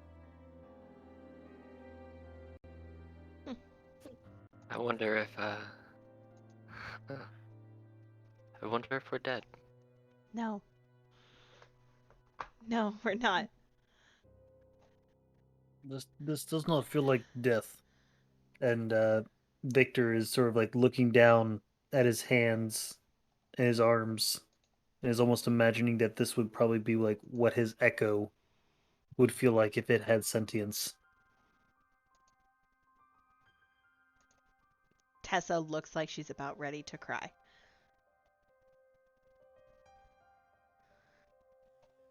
And she reaches over and just grabs Kalbis's hand and says, I never in my wildest dreams thought I could share this moment with you, but this is what I see.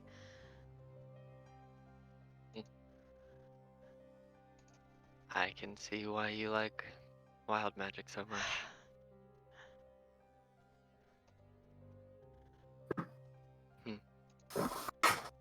Are there any doors or anything around, kind of like a point for us to try and make our way to?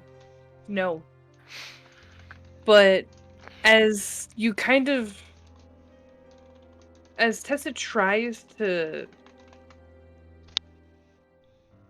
Okay, would Tessa try to, like, grab his hand or something in Yeah, particular? as she's going through kind of like this surreal feeling for herself, being able to essentially show Kalbis what she sees every time that she handles her wild magic, because he just sees the chaos on the outside. Like this is the essence, this is the beauty that she sees within her own magic, and she's like trying to reach out to touch him to convey all of that. So yeah, she would definitely be reaching out to him. As y'all's astral forms touch, y'all don't go through each other because y'all are both astral, but as y'all are in the midst,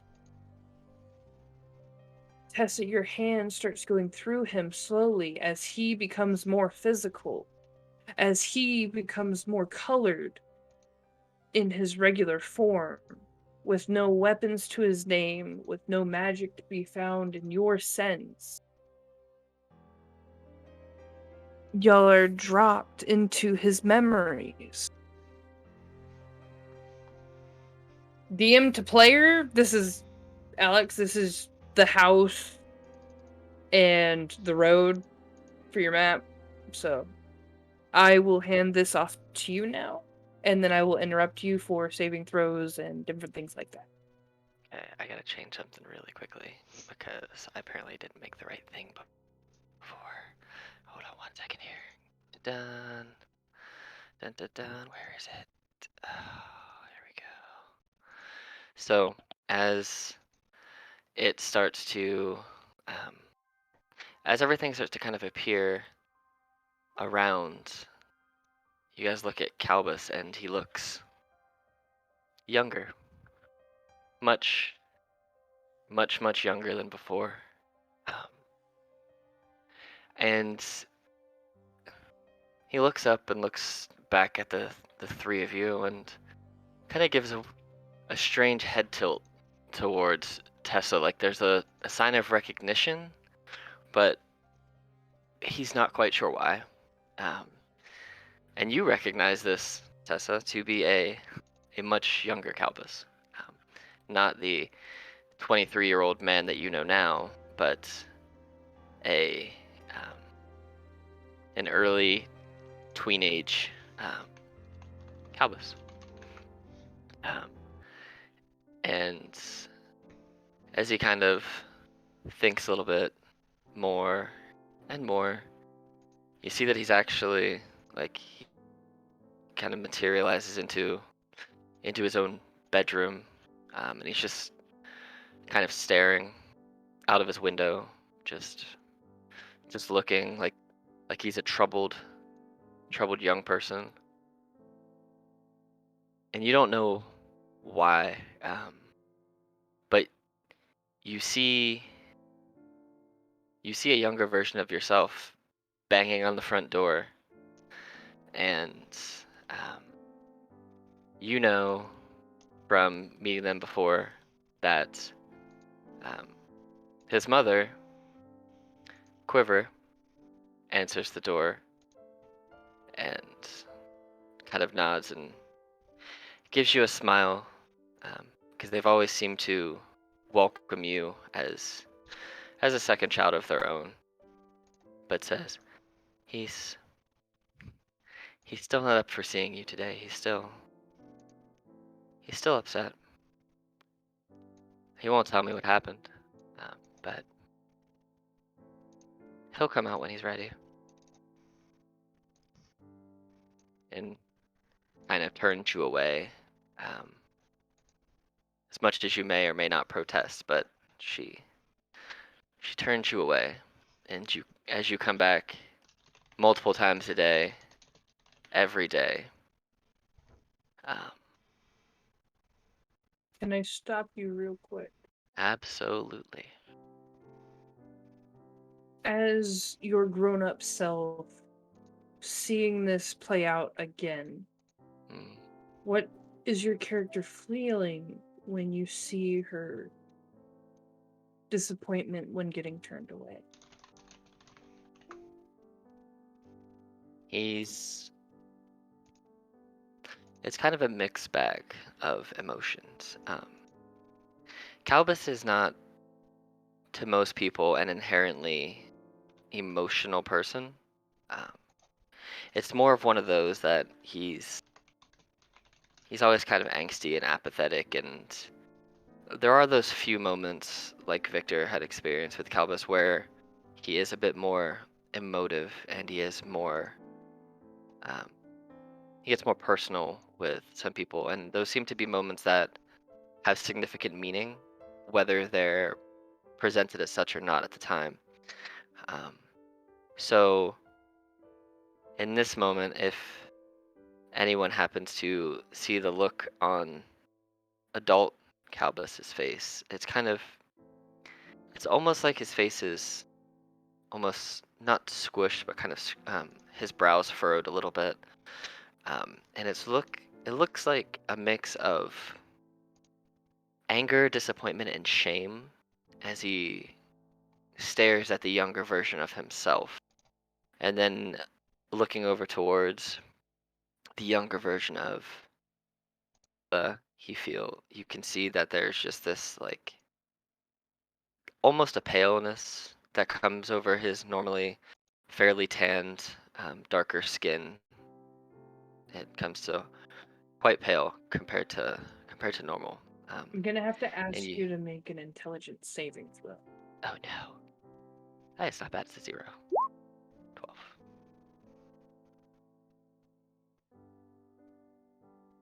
As these feelings of anger and disappointment wash over you, and seeing Tessa's little form get denied at the door, you will take 2d8 psychic damage Oof.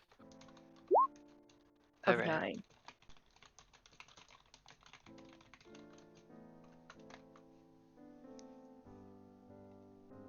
This moment, people can interject with a helpful comment, like a helpful friend, or choose to stick silent if they want. And if not, we can continue on.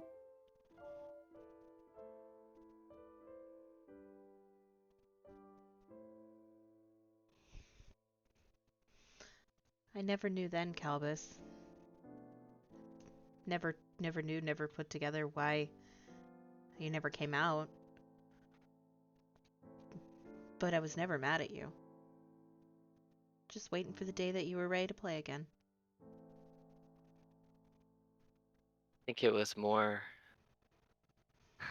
It wasn't so much that I thought you were mad at me. It was that I was ashamed of what I did, and I was afraid.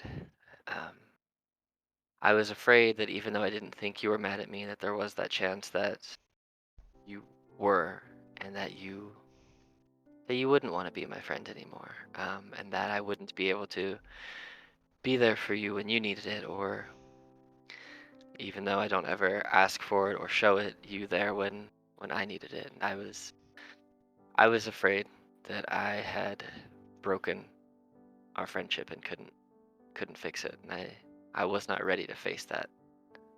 So I hid. I ran away as fast as my very fast little legs could carry me, and well, I ran into my bedroom and I stayed there. As you're saying this, smoke starts swirling and the memory kind of fades back into the moment that you're referencing. The moment that you ran away from. Um, If you you'd like to see, narrate. yeah, you see, Kalbis and Tessa kind of after they are childhood friends and they did go to school together.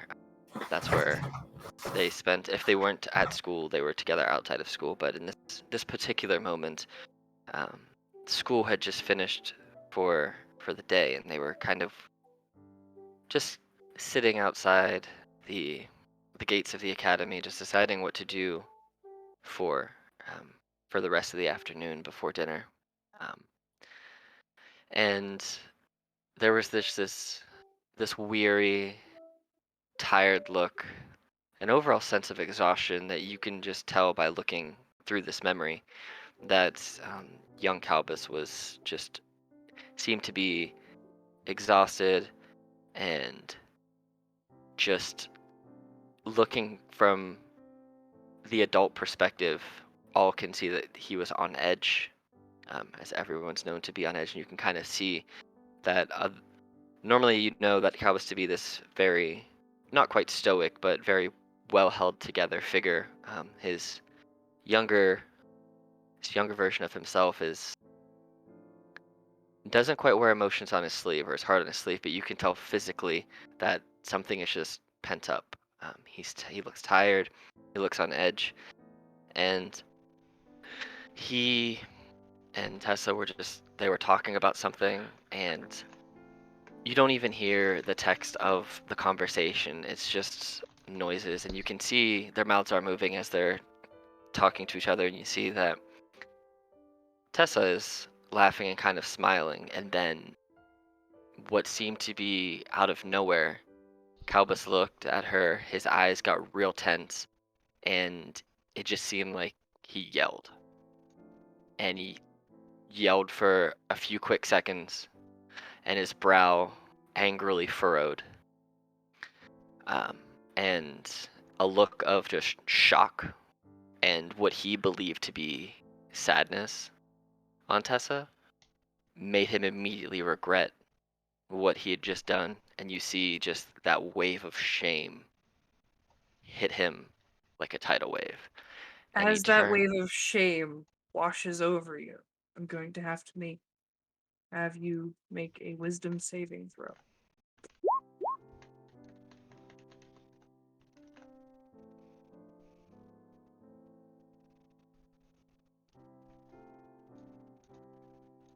As you take 2d8 psychic damage. Now, if you roll anything below a 5, you're going to take double damage. If you roll anything above a 19, you take half on any save that you make. Oh. 13. You can see that as young Kalbis says these things and immediately turns to take off running, that adult Kalbis almost looks like he just got punched in the chest. You hear the wind come out of him, and you see young Kalbis just take off sprinting in a direction away from Tessa. And he runs, and if the memory follows him, you see that he runs to his house, bursts through his front door, runs past his parents, bursts into his bedroom. You hear the door slam and lock, and you hear a small child weeping in their bedroom, and just weeping and weeping for hours, until eventually, when they stop weeping, they go to the window and they just sit in front of their window and they just look out onto the city, out into the sky. And adult Kalbis, you hear him say out loud, "This was a time where I had a lot of self-reflection. I was stressed, I was exhausted, I was being pushed to my limit by both of my parents who expected perfection in all endeavors that had to do with anything but books and anything to do with the arts. They wanted me to be the best athlete, be the strongest, be the fastest, but they didn't care if I was the smartest or how I felt or if I even wanted to do those things. They wanted to see me succeed so that they would have name recognition and so that they could build their reputation within the city using me to do that. And it all built up, and I took it out on the wrong person. And he looks over at Tessa, and you see one tear just kind of escape before he quickly wipes it away. As that tear rolls down your cheek, I'm going to have you make a Constitution saving throw.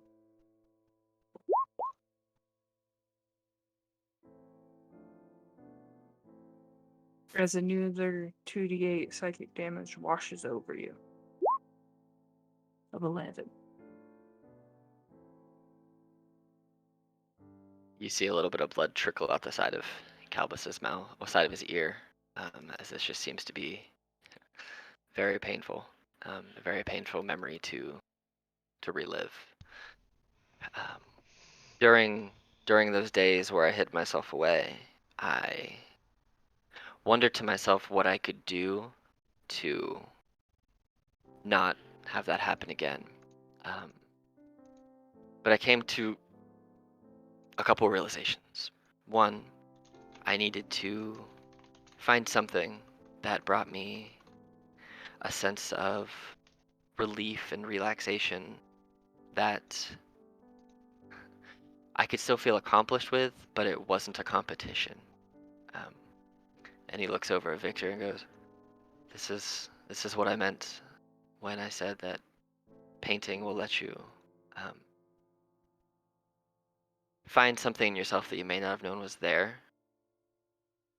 This is what was the origination of that idea of finding something to help release these feelings and this stress and this exhaustion and this expectation that I always had to be perfect, whereas my art's not. It's a mess most of the time, but that doesn't matter to me. It's relaxing and it's fun. And I also realized in that time that I had to apologize to my best friend and never lie to her again, no matter how much that may hurt my feelings or her feelings. But telling the complete truth, whether it's hurtful or not, is always better than lying to try to protect someone's feelings, because it's always going to come back tenfold and do much worse later on than it does at the time. And when I was ready, after 5 days of locking myself away and having Tessa turned away multiple times a day, I decided to go and find her and apologize. And you see the memory kind of shadows again, and you see a young Kalbis going. You see Kalbis probably a block or so away from where Tessa is standing, the same spot she's been standing for the past 5 mornings before school. And when Kalbis finally spots her, she doesn't see him immediately, but he takes off at full dead sprint. And as she turns and he gets to her, he wraps her up in his arms, apologizes profusely for acting the way that he did, and promised to never do it again, and goes on. You see talking between the two, but you don't necessarily hear the words. But Tessa, you remember that this is when you first learned about how Kalbis internalizes his stress, and that he was holding so much emotional turmoil and just exhaustion and the need to be perfect inside, that it blew up on you. And then he did something he'd never done to that point in your guys' history of your friendship, and he asked you for help, to find a hobby that was relaxing but could still make him feel accomplished. And then I don't know if Tessa remembers what she recommended and what she tried, but you kind of see a montage of different things, like they're being made out of smoke. you see a punching bag. Kalbis just shakes his head. Then you see Tessa trying to run and jump from building to building and small little concrete wall to small little concrete wall. And every time she lands, she yells parkour. And while Kalbis finds this funny, he's like, no, I do this every day. You see Tessa trying but failing to do a deadlift and powerlifting. And he laughs at her, but it doesn't work. Then they just try running. And again, that's not something that wasn't something that made him feel the way he wanted to feel. Then he tried meditation, and Kalbis fell asleep every time and started snoring. Tried reading. Kalbis he enjoys a book every now and again, but he was never really academically smart, so he couldn't really understand the type of books that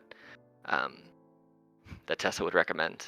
He liked the very simple children's books that didn't require too much effort. He tried knitting, but it reminded him too much of his grandmother, and he didn't want to knit. He tried whittling, but he always chopped it in half by accident because, well, he was pretty strong and he was not super dexterous with his fingers. Tried writing, didn't work.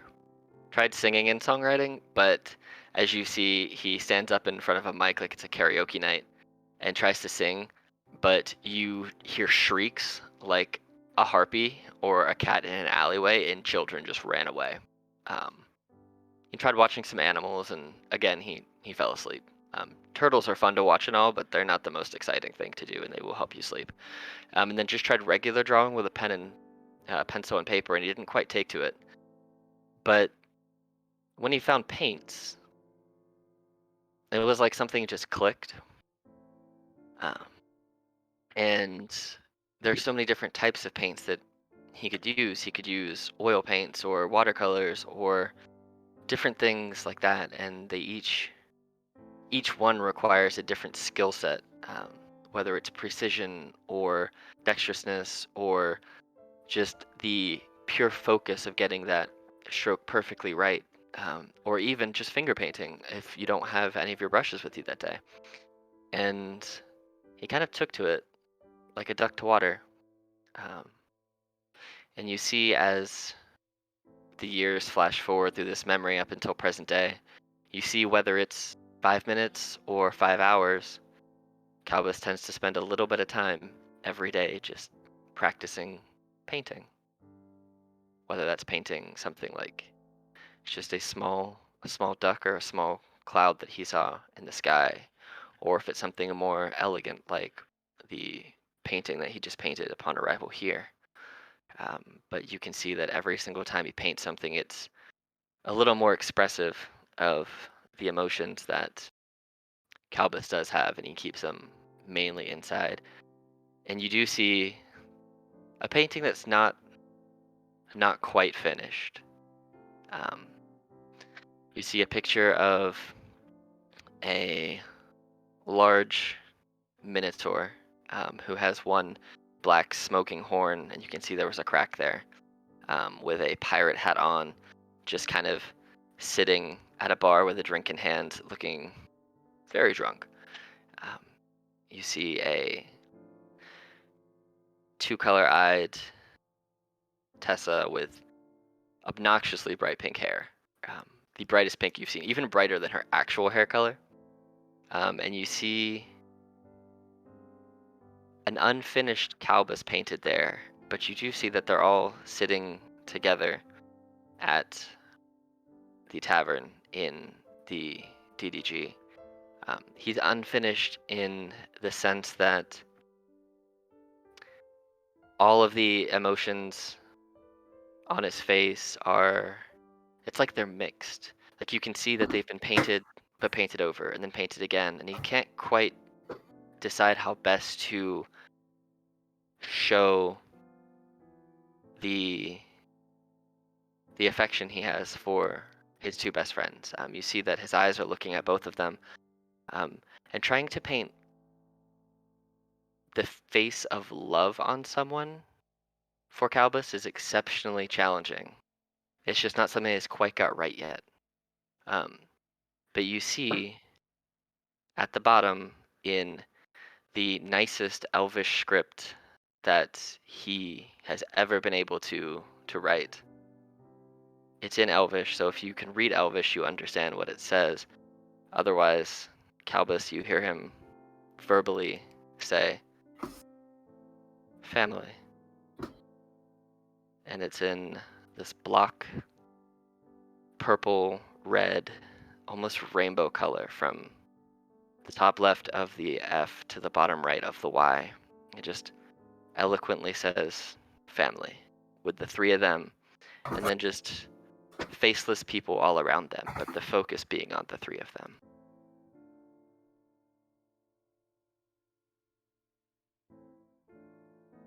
How does your character feel while looking at that and sharing that piece of them?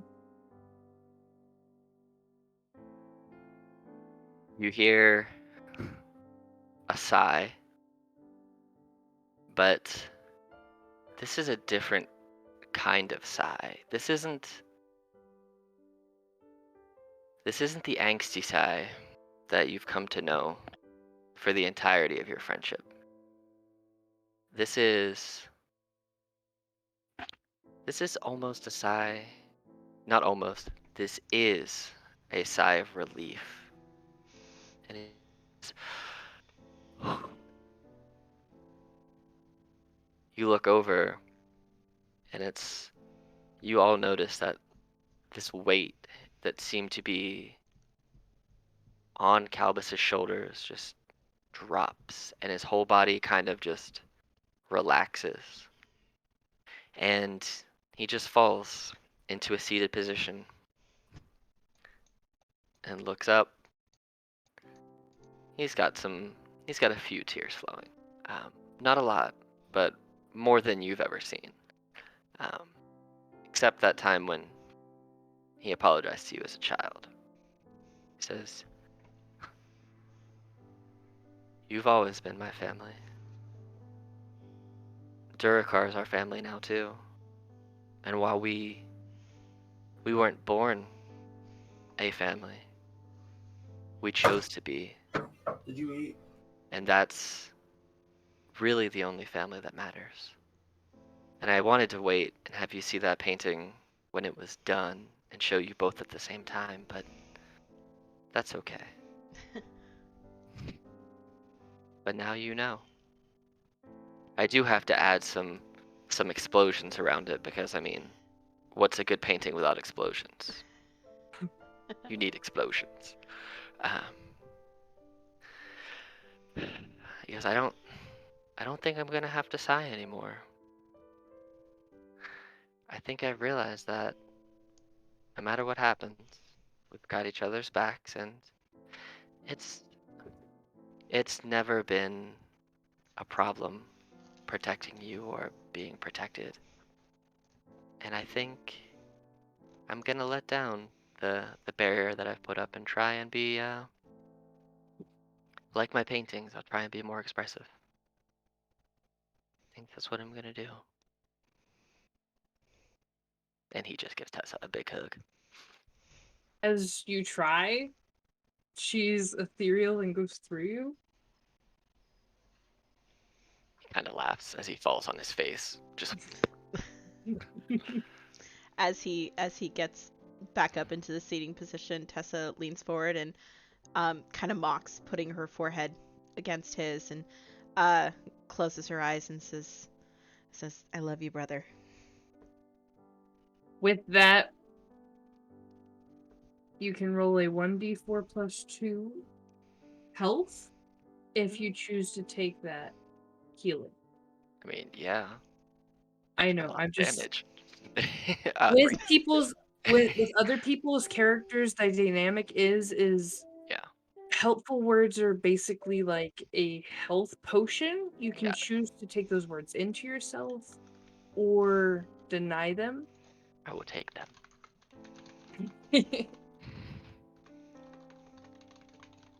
And then I will stand up, take a deep breath, and respond the same way, but in Elvish. And I would like to use my deep breath that I'm taking to use second wind to regain some more HP. If I can do that. Okay, is this a feat or an ability? It's just a fighter ability. Okay, because with this going into your memories, you cannot use any type of magic Fair enough. and or weapons that you might have had on your person That's fair. while entering the dream. The That's cool. only way you can do that is through the encouragement of your peers. Got it. Well, takes a deep breath, expecting to feel a little bit more rejuvenated. Well, that didn't work. Well, we're in a weird place. Weird stuff's bound to happen, right? But I think that's enough of my life for all of you to see for a while.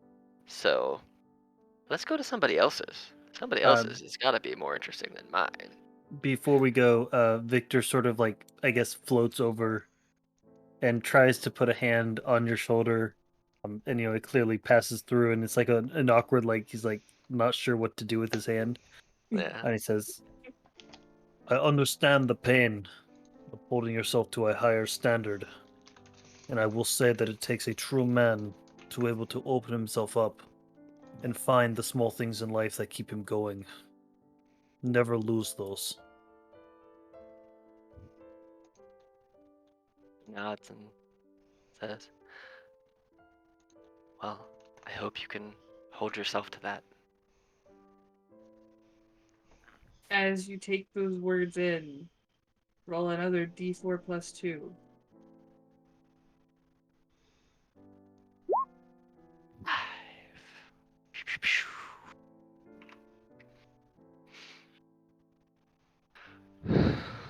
Well, And if Drudge would like to say anything at this time before anything happens. Yeah, I just walk up to him, and as just a normal hand or a gesture would be, like, try to pat him on the back, kind of confused, why he can't pat him on the back, but yeah. pats him on the back and is like, you didn't way to get all that off your chest, and then moves right back over here. And you can take another d4 plus 2. Woo! More HP.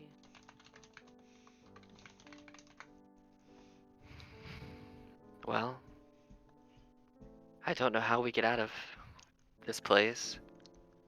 As he tries to pat your back, it misses, and as soon as he tries to stop, you start turning ethereal again, or astral, and you'll find yourselves in that same abyss as before. God, that's 70. I need those 8 HP back. As, I might die. as soon as we're in the astral plane and we realize we can touch each other again, like Tessa full on just like grabs Kalbis and gives him a big hug. He kind of laughs and hugs back, like, all right. We don't have to be too feely right now. Go on. I don't let go. I aggressively hold on to him. For like If I can, a little if I bit can, too long. I'm gonna fly around and try and push you off. Get off! No. Accept my love. Never. As y'all are in the middle of this hug wrestling war where you don't let go, you actually start dematerializing yourself. Uh-oh. Oh, looks like it's me next. Until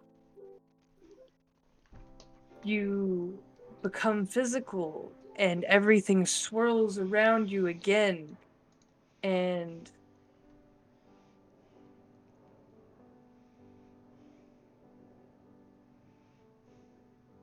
you'll get dropped into her memory. Before the memory starts, though, can I have anybody roll either a history or a survival check? All of us? Dang. Good at like 4 things. Really good at like 4 things. Well, for Not that time. Tessa and Drudge, you recall, as you've just seen damage being dealt to your friend and words helping your friend, Cinder was very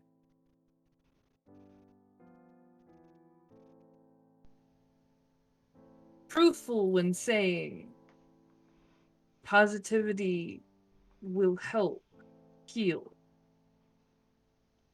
in these tough moments. To keep that in mind through the entire experience. As you can now narrate your story and wait for interruptions for me. Sorry. Sure. So as we all kind of float into this memory, Tessa kind of lets out a gasp, seeing where they are. Um, Tessa's always been different. The people who had raised her were a very kind, noble family that actually found her when she was a child, floating down a river. Luckily, the river happened to pass behind these people's house, and the wife just happened to be out in the back finding this basket. Um, so they were able to take her in, and at first they were shocked to, the wife was shocked to open up the basket and see a pale face, hairless, thin-lipped, kind of gray almost thing greeting her. And then after a blink, she noticed that the figure that she once saw was no longer there. What was in the basket now was a human child staring up at her with one big yellow eye and one big green eye, um, and just little tufts of bright pink hair. Um, she grew up in this home as the only child with a rather happy life, and her magic was never too destructive. You know, little butterflies here and there, um, flower petals, music sometimes randomly would show up, and just things like that. But her first day at school, when she was 11, brought her a lot of nervousness. She knew that she had this magic inside of her, and she knew she was gifted with her ability with magic, but she wasn't really too sure how it would translate at school. And it was just a bunch of harmless things while she was at home, but at school she was concerned that it could end up being very different. So nervous for her first day at school. She's in her little uniform in Zendretta, and she found herself cornered behind the school by a bunch of bullies. Um, they started teasing her. Uh, your hair is stupid. The bright pink looks ridiculous. Your eyes are gross, different colors. Who does that? Who does that with themselves? What are you thinking? You know, you say you can do magic, but you can't even cast prestidigitation. Like, what kind of magic person are you? You have no magic bone in your body. Liar, liar, liar. And As the berating happens, mhm. how does adult Tessa react to There- hearing these words over and over again? the pain that she felt when she was younger starts to return. Just that sad loneliness, um, not not being able to be enough, uh, never feeling like she would ever be able to fit in, and and probably the biggest fear of all was just losing control of her magic again. I will need you to make a wisdom saving throw. 9. As you take 2d8 psychic damage. Okay. And you can continue unless someone else has some input. Nope. Okay. There's just a look of just pure pain across little Tessa's face, and she's got her hands firmly pressed against her ears, trying to block out all the noise coming at her, the taunting, the teasing, the belligerent, all of that coming towards her, and she starts to feel that pulsating of energy as she's felt numerous times growing up within her household. And there's just a very faint whisper that, as we're all standing there in the astral plane, the berating of the bullies kind of softens, and you just hear her little voice say, "Not here, not here, not here, not here, not here." With tears just streaming down her face like a waterfall, as she just curls up into a corner, shaking and crying and praying and trying to coach herself through not letting the words get to her and cause her wild magic to flare again. As she's chanting, "Not here, not here," was little Tessa worried for the others' safety or her own or both? Probably probably the others more than her own. Okay, I'll have to ask you to make an intelligence saving throw.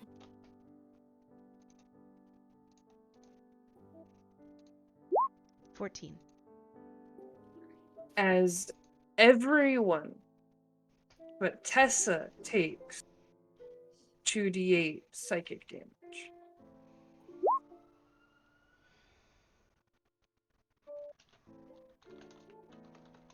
Specifically because you were worried about the others being hurt. I will look at Tessa and be like, "Hey, I remember what happens next. It's gonna be alright." I do too.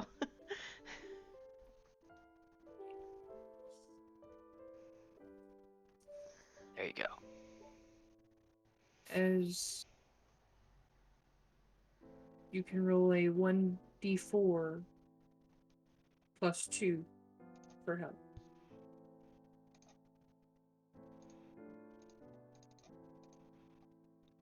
Three. You can continue. Tessa, adult Tessa, is gonna turn to the group and say, "It took a while for me to come to understand, accept, and control the magic that I have within me, and I have that now. I'm not ashamed of my younger self being scared, but I'm proud that I've learned to control it now, because now I can prioritize people's safety properly. So this was a good but scary moment for me." So, and as the group continues to parade her, there is a loud sigh that breaks through the teasing of the group, and an exacerbated voice, younger voice that all of you know, says, "What are you doing?" And the whole group freezes and turns and finds young Kalbis standing there. And there's whispers of, "Oh my god, it's Kalbis. It's Kalbis Terrarun. Oh my god, he's amazing. Oh my god, I can't believe he's here. Well, duh, he's in our class. Yeah, but like, here. He normally keeps himself quiet. He'll heal you." And there's just this bickering back and forth of the group of 4 that had been teasing her. And then again, there was another loud sigh that kind of broke the chattering, and young Kalbis speaks up and says, "What are you doing, and why is she crying?" And the group kind of scrambled to defend themselves. "Well, you see, she doesn't even know magic."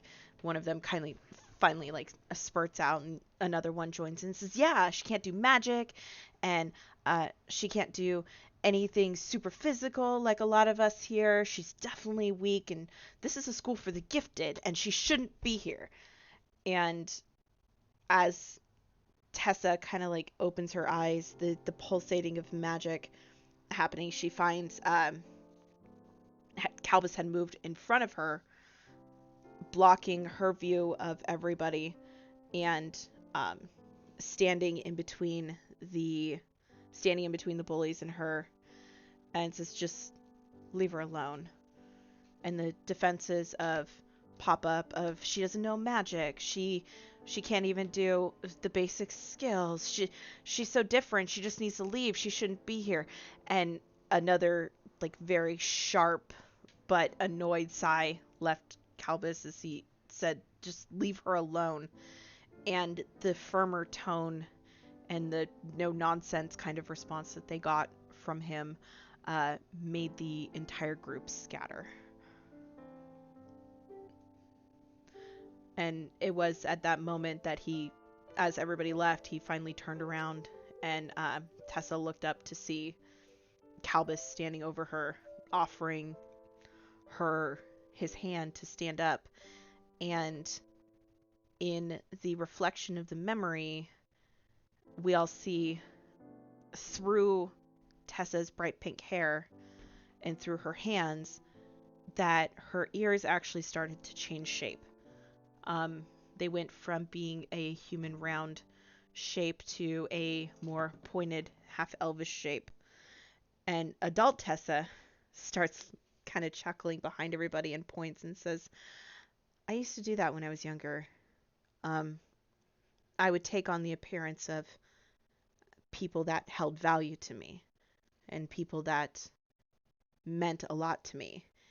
And I remember in that moment meeting Kalbis and thinking that this is somebody who I could possibly trust." And I unintentionally and instinctively took on his form, just like as a baby I took on my human parents' form when they found me. And adult Tessa looks very longingly at the moment as young Kalbis helps young Tessa to her feet. Is this when that thing happens? This, That first time? this Is that what this is? I forget. It's been a minute. Tessa just starts nodding as she moves next to Kalbis and just starts nodding and laughing, and she's like, "Yes, this was that moment." You guys are gonna want to see this. It's actually pretty funny. I didn't appreciate it in my youth. It was weird, but now it's just hilarious. Watch. Yeah, this is that moment. And you see like a little exchange between the two little ones, and little Tessa kind of goes, "Thank you," rubs a tear away from her cheek and says, I swear I can do magic. It's just random, but sometimes it's really fun." And it was at that moment that the air around them became tight, almost suffocating in a way. And if one looks close enough, you can see little tiny tears within the area around Tessa, and her hair slowly starts to float as the tears get just a slight bit bigger, and gives you a peek into the velvet blue skyline just filled with billions and billions of twinkling stars.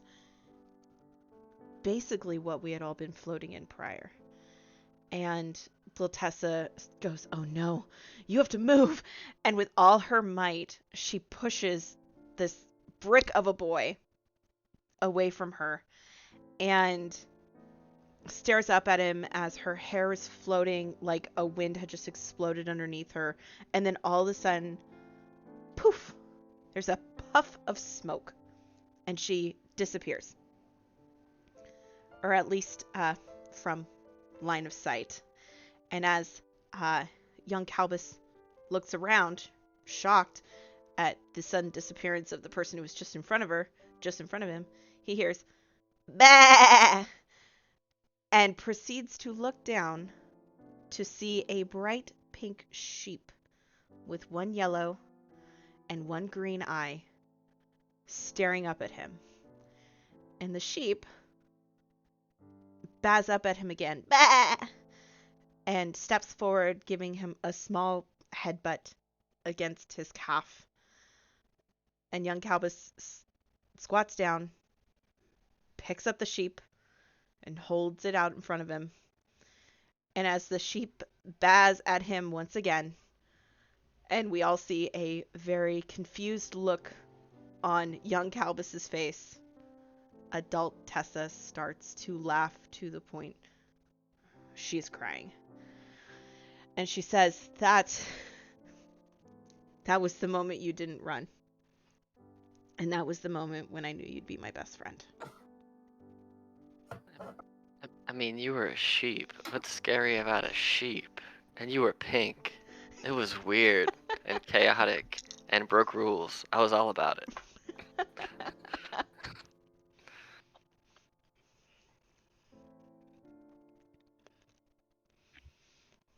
True friendship is not formed in the perfect of times. It is formed when one rises to help the other.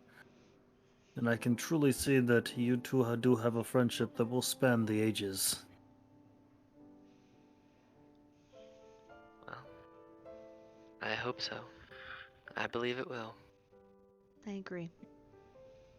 And when I call him my brother, I mean it more than I mean anything else in the world.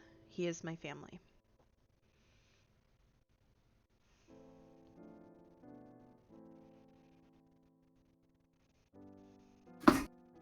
As she slowly fades into astral form.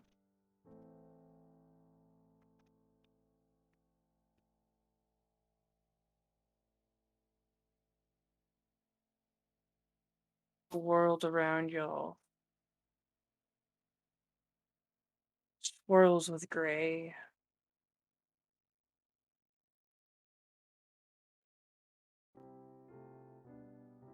And you're back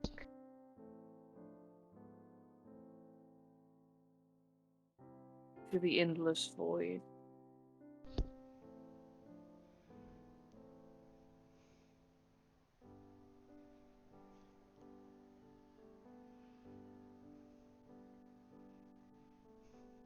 Tessa starts pointing at the stars, like, that right there is exactly like what appeared behind me. This is unreal. And you see this every time you feel your power surge. Yeah. Sometimes, depending on what's happening and how impactful it is, sometimes this is all I see. But yeah. Never in my wildest dreams did I think I'd be floating in it. Have such beauty hidden behind such power. I envy you, and I thank you for being able to sort of guide us through this, since you by far are the expert here.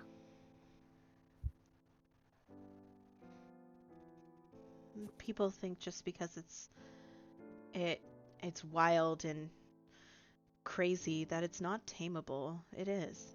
It's just about understanding, controlling, loving, and embracing it. And sometimes memories aren't always bad, and sometimes memories aren't always good. But everything we experience makes us who we are. And it's important that we all remember that and we all treasure those. I really get what that guy was talking about. Wow. She kind of has like a self-realization as she's speaking. She's like, I get what that guy from the circle was talking about. Oh my god. This is worth way more than 100 gold. Well, we only paid 50. I know, but we got a discount. Like, this is worth way more than 100 gold. I mean, that fudge alone was worth 50 gold. Let's be honest. Easy. And We'll the definitely turkey. get more before we leave. Oh, that turkey. Oh, so good. That turkey. The hell bovine was delicious too.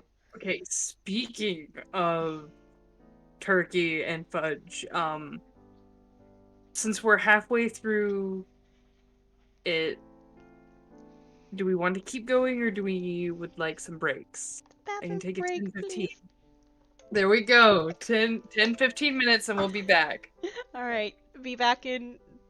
You want to call for it on the 55? 55 mark? Sure. Cool. All right, be back then. Back.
Welcome back. All right. Okay, we were back from break. Everyone's talking about the fudge and everything. How are y'all doing? Doing good. I'm Ready to eating start some skate. peanut butter crackers. I'm ready to go. I'm eating popcorn because I'm watching a movie at this point. Okay. As Victor, you start turning solid.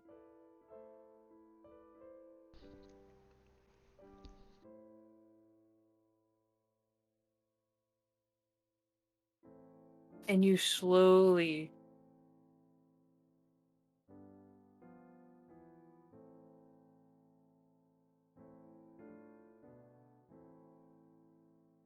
the world spins round and round.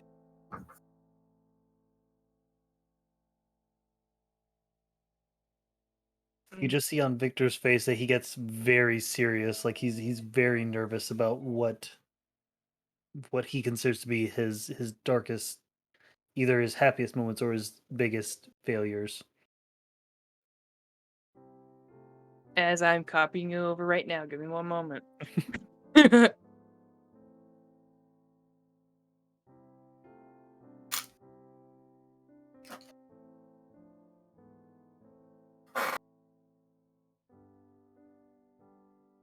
You're gonna need to narrate and explain what I drop y'all into. And as you do, again, I will make you rolls.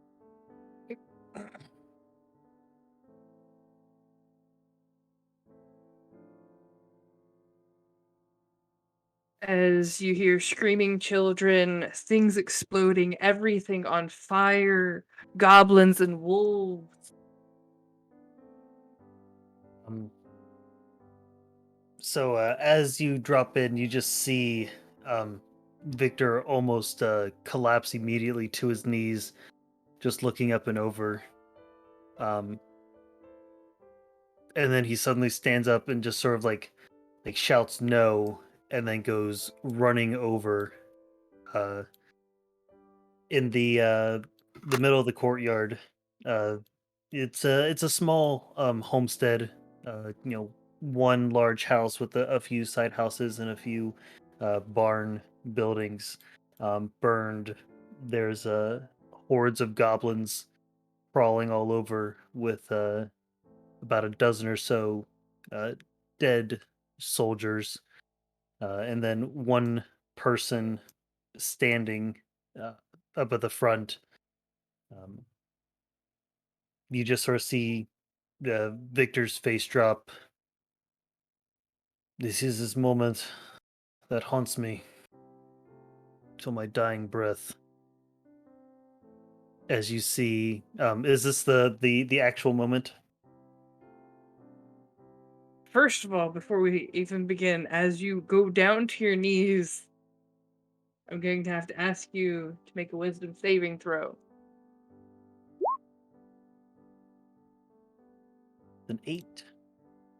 Almost had to take double damage. You now take 2d8 psychic damage. You can explain further in Okay. from the backstory of everything else leading up to the moment. Yep. But yes, this is that moment. Okay.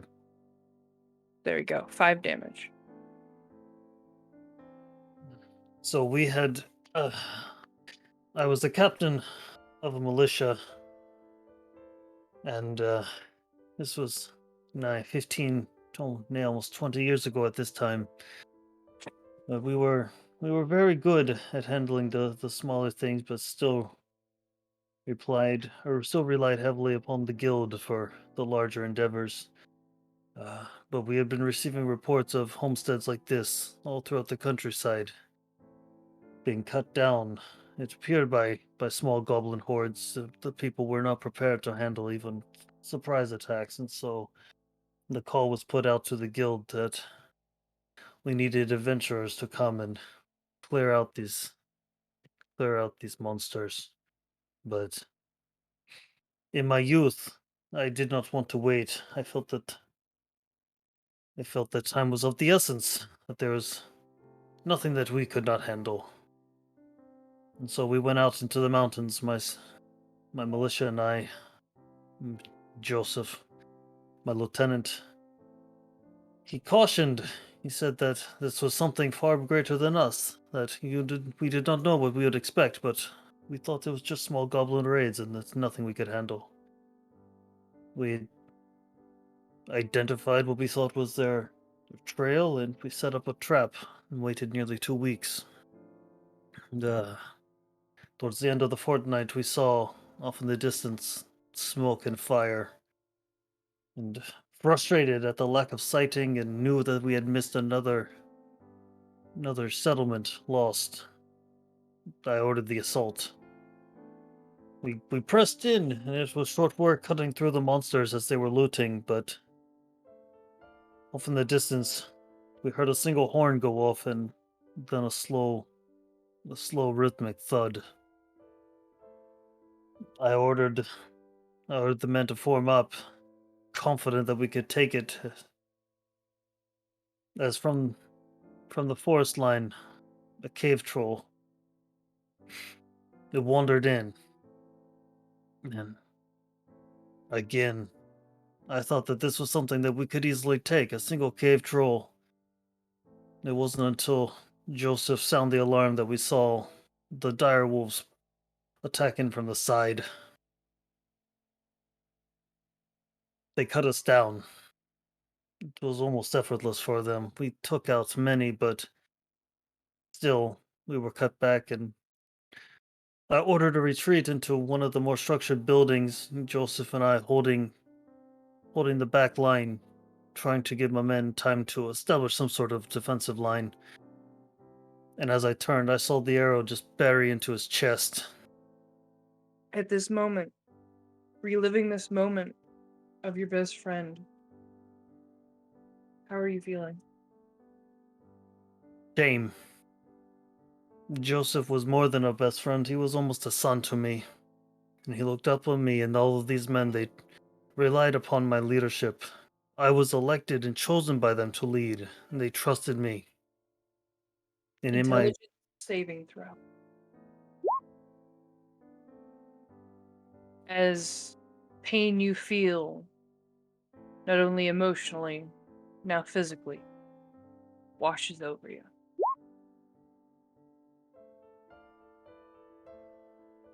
Continue. I saw in his eyes the fear and the pain, and then nothing as he just hit the floor. We were quickly surrounded and slowly cut through, hoping beyond hope that we could hold out, but there was no chance. I turned and smashed one of the direwolf's faces in as the troll brought down his club and took out the last 2 men. As I turned to face him, I felt a sharp pain as the direwolf leader ripped into my side, and you just see Victor grabbed, or the shadow of Victor's younger self grabbed and just thrown against a tree and just like crumples down. This was the last I knew, and the last I ever saw of my friends alive.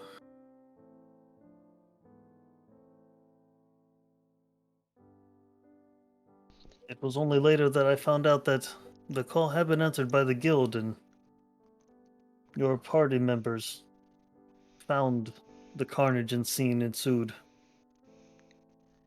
I was healed, but it was many nights before I would even awaken in the hospital bed.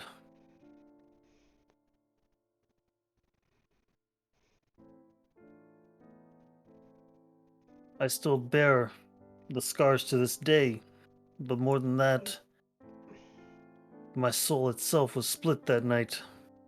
As you sort of see it, I'm corporeal right now, correct? Or like, Astral. or I'm no longer astral? No, no, you are corporeal. Sorry. Yeah, okay. Um, so as you see, like a shadowy figure, like almost like pull off to the side, so it seems like there's two.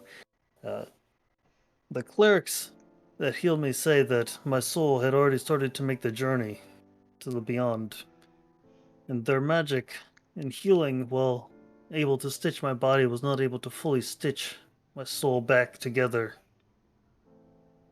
So, it is more than physical scars that I bear. I feel myself as my very soul is split, constantly trying to pull itself out.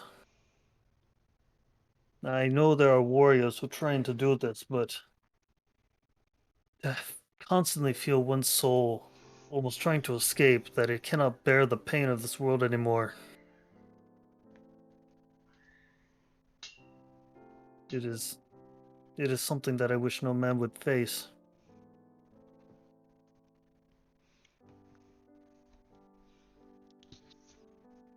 You see Victor sort of get up and just walk over to where Joshua's body is located. I never got to tell him. I never got to say goodbye. My last memories of my best friend, of the fear in his eyes, as he knew that his time had come.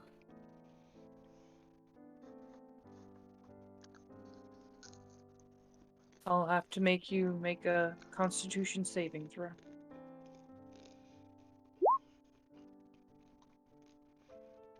As you take 2d8 psychic damage of 12.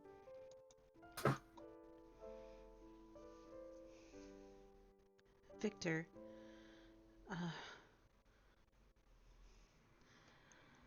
in well, I don't know if the way that I don't know if the way that you guys worked is kind of what I've seen a lot of the military do. My father worked in the military, but it's it's always hard to go through a situation like this, but to see someone fight so valiantly to protect something that means the world to them is always breathtaking to see people with that much dedication. You, your team, this gentleman here, they fought with every ounce of love for this city, and I feel like that's something that can't be forgotten. No, they will never be forgotten. I carry their memories with me until my final dying breath. It is why I constantly push. Because if I fail their memories. But you now, and she gestures towards the spiritual self that you were able to pull off, you fight with the strength of two instead of the strength of one. Treasure that, hone it, become the best at it. If anybody can do it, it's you. You see a slight smile across his face. Thank you. As I said during our game of chess, there is still much I have to learn.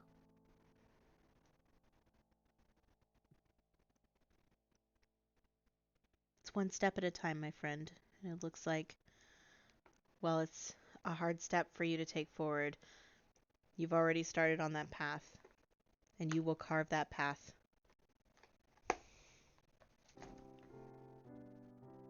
As you take 1d4 plus 2 healing.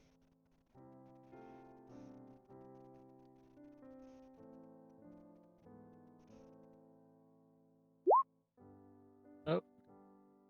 2.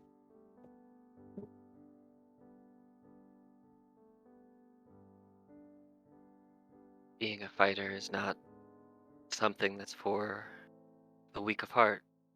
Um, Neither one of us use shields, which is the key protective instrument in keeping ourselves safe. But what's people like you and I and Drudge do is that we put our bodies on the line for others. And while we can't always save everyone, what we can do is we can give other people the opportunity to save themselves and to save others, even if that means that we're lost. I've almost been there myself a few times. You've clearly been at that edge. I don't know Drudge's story, but it's never something to. You should never have shame in your heart for giving others a chance. What you gave your men was a chance they wouldn't have otherwise. And yes, it didn't work out, unfortunately, but you offered your life to give them that chance, and you should be proud for that. You see Victor stand up a little taller. As you take another 1d4 plus 2.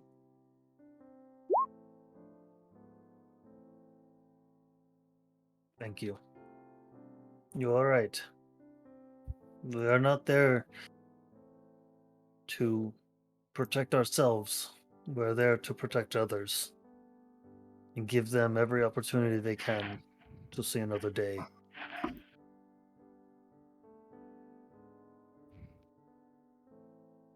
That, my friend, will keep your friend close to you. I've lost many, and I know how hard it can be. And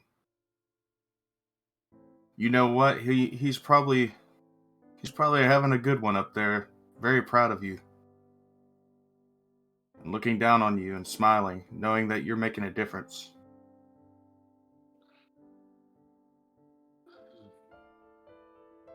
So I keep hope that. so. I feel that, and you feel like you see the echo sort of like enter back into him. I like to feel that my echo is not so much my soul, but Joshua fighting once more alongside me, as it should be. As you take another 1d4 plus 2.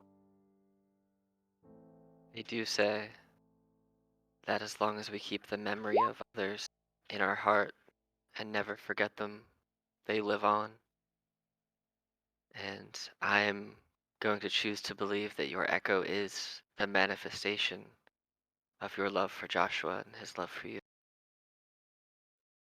being there to help you in the most trying of times. And I look forward to fighting at your side when the opportunity arises.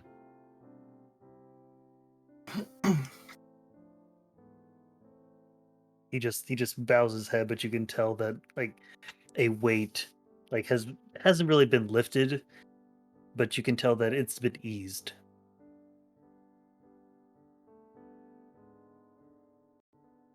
As you slowly go back into astral form and everything swirls once more back into the void.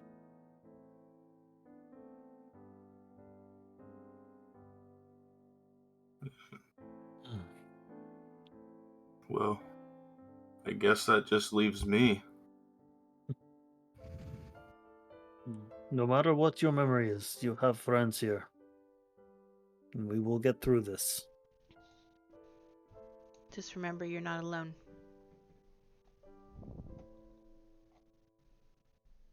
As while he's still ethereal, Victor just reaches over and puts a caring hand upon your shoulder. I will stand on this side and do the same thing. Tessa will stand in front of you and just gently place her hands on top of one on top of each other's hands. Full support. His hand slowly becomes physical as y'all's goes through his. Y'all fade into a very cold memory.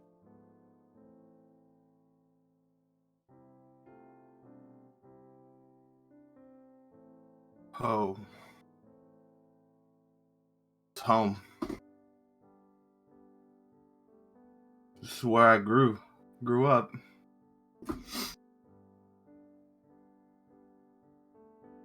This is Frostlegate. I never thought I'd see it again.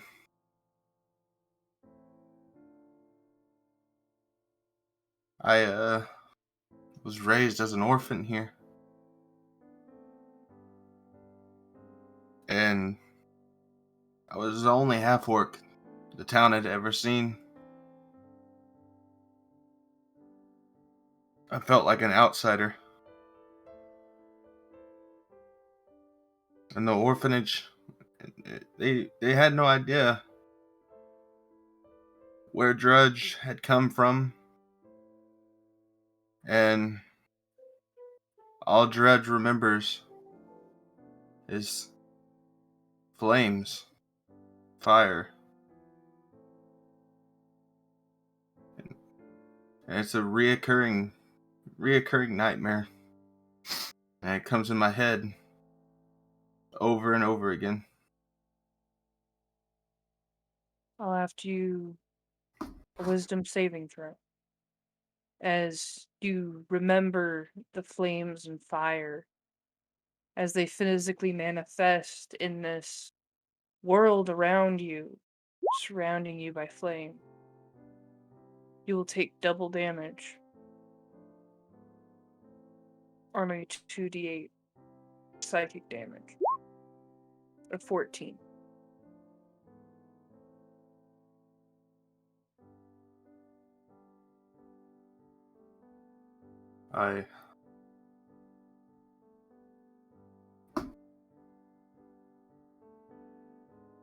Luckily, the town started to accept Drudg. And the town leader thought it was finally time to show me where I was found. He had taken me out to a field, and there was nothing special about this field. It was just a field. He said that he had found me in the cold as a baby, lying in a basket with nothing but the clothes that was on me. And all I can remember after he told me that was how scared I was and how cold it was. And he Dredge then realized how much the town had actually cared for him. They had found him in this basket and taken him as their own, even though Drudge looked nothing like them or acted like them.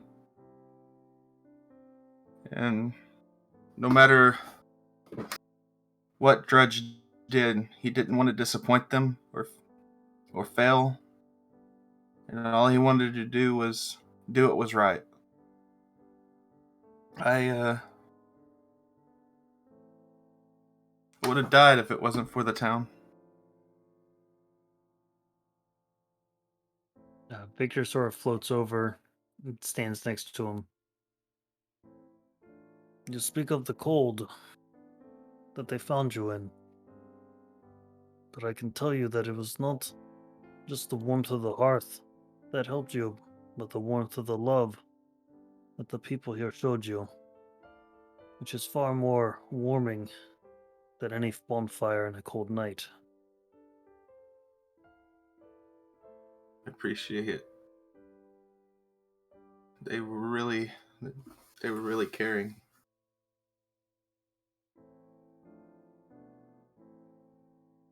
And you do great honor to them by the way you act, by the way you carry yourself.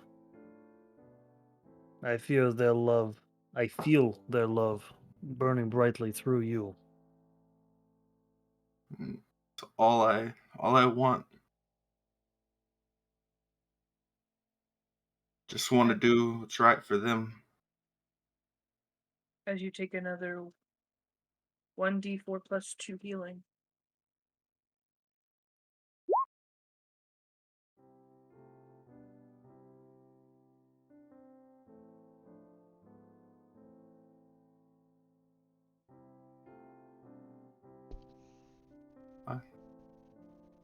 But I felt like I had to prove myself to them, and from that day forward, I swore to train myself, grow stronger, and one day be the person they needed. And that day actually came quicker than I wished it had. I was at school one day, and out of the blue, military men came in, and because of how big I was for being who I was, and being as strong as I am, they asked me if I would accept going into the military early instead of finishing school. I told them that it sounded great to me. It gave me a head start on my plan.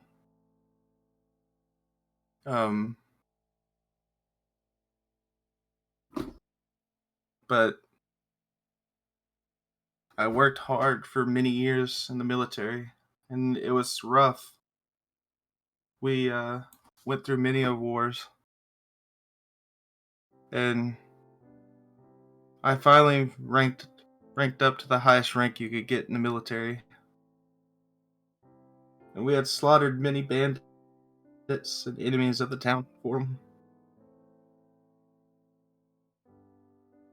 Then I ran into this man by the name of Zarhan. He was a Goliath. He nearly doubled my weight and height. The Drudg didn't fear him. He stood proud and fearless. Zarhan tried to fight Drudg. He tried. I was quick, though. Man, was I quick back then. The poor Goliath couldn't handle me. Knowing that he couldn't win, Zarhan retreated, but has not been seen since. But I let him get away.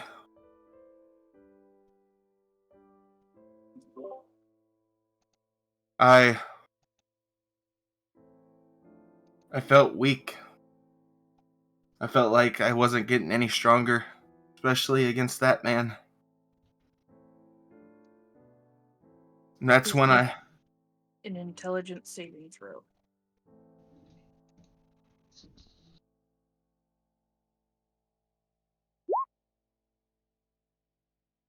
As you take half damage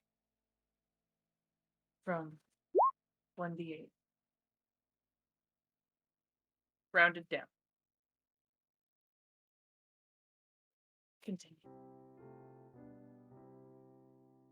But I had felt like it was time for me to move on with my life. Especially after letting the enemy get away and Drudge still, and I still needing to find out my past. I went to the village leader that same day and asked him if I could retire. I said that I needed to get stronger. I was ready to move on and go on adventures and hopefully find out what happened to my actual parents. And the leader was happy to see that I was spreading my wings and going out on my own. But I've been scared ever since then and worried about what will happen. I just feel lonesome, and surviving off the land. It's been hard.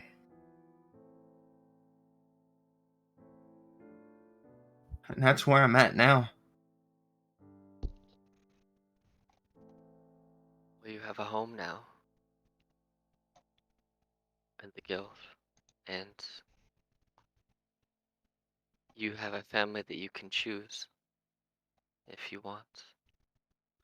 There are many in our group that will stay with you every hour of the day if that's what you want. Or there are those who you will build those lifetime relationships with, who will go in search of your parents for you and help you accomplish the goals that you want to accomplish. We're all here for different reasons, some good, some not so good.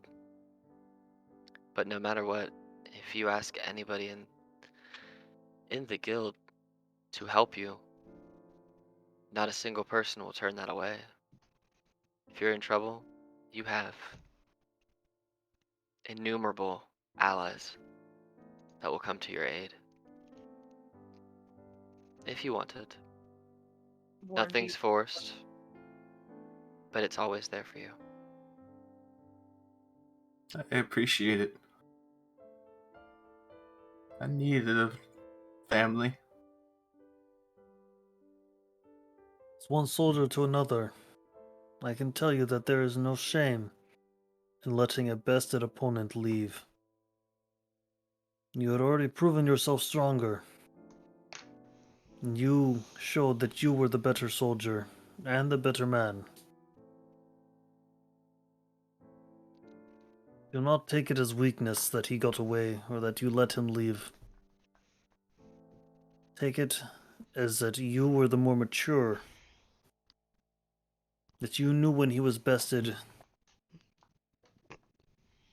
and let him live.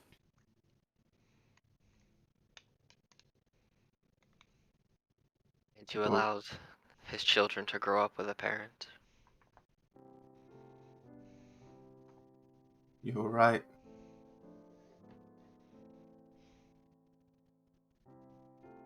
I wish that his kids, if he grew up with their dad, and I guess that makes sense. Drudg, your loneliness ends today. The guild is there for you. We are there for you. There isn't a single person in that guild hall that would turn away a fellow guild member who needs help. And not only do you have that outlet to reach out to, but now you have an outlet to enjoy yourself in your downtime. And she gestures to your boot where you had stowed the pan flute. In all your adventures, there's one thing that you can always be certain about, and that is the Dungeon Delvers Guild will always have your back and will always be your family. You're right.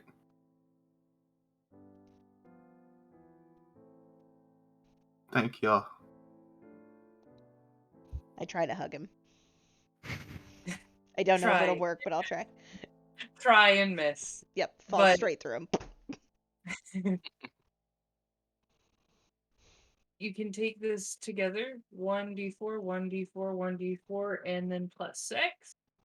Not for each, just all together, basically 3 health potions. So 3? Yeah. 3d4 plus 6. Right there.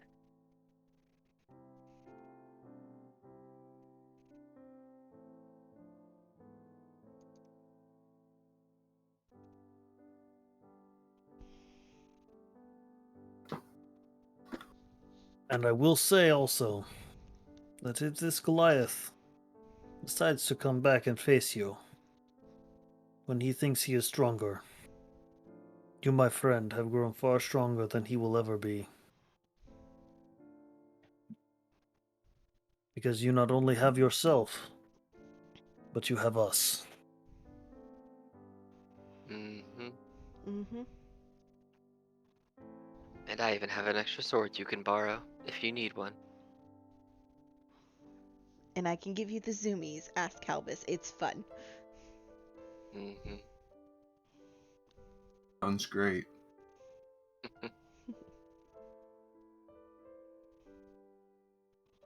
He starts to become astral, like you, like y'all. Y'all don't end up in the void. Whirls of smoke and gray cover you, and a feeling of doom washes over this beautiful moment. As you're dropped in this hellish scene, seething with fear. Not y'all in particular, just the atmosphere itself.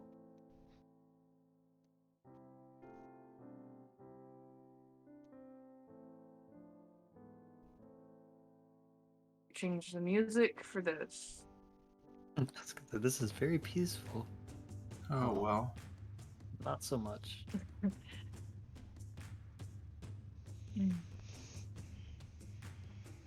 Y'all can react to this new environment.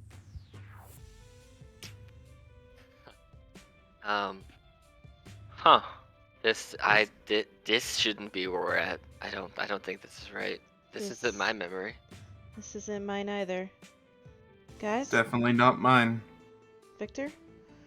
No, this is a place I have never seen before. Feeling around, do I have my equipment on me at all? No, y'all are all in astral form, all together. Well,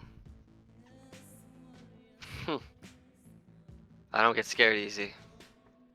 I don't think any of us get scared easy anymore. I think whatever this is, we can beat it. This isn't the rift. Oh, it's baby Tessa is here. Baby Tessa appears. But she looks directly at you, Kalbis.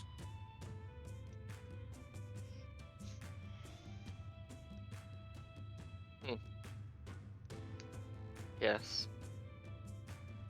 Why'd you hurt me? Why'd you say those things? Please make a wisdom saving throw. And then everyone roll initiative. Is this a charm by chance? No, it's not. Okay. That's just Say- a question, because I get advantage if it's a charm. I feel bad. Alright. It's a 5 or lower, so you take double damage. This is gonna hurt. 14. Ooh. Yeah, it hurts real bad, guys. I'm in a bad way. I'm in a real bad way. Alright. Well, I got a 22.14 for initiative. So whatever happens, going fast, guys. Going first. Wait. There we go.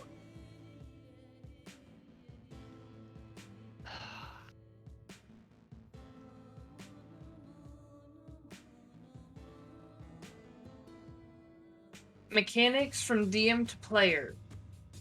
How this is going to work is anybody that rolled a 15 or above on the history/survival check will get the information of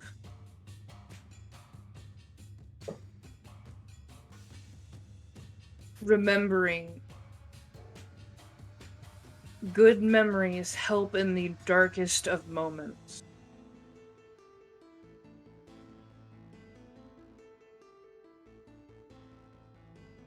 As it resurfaces to your mind.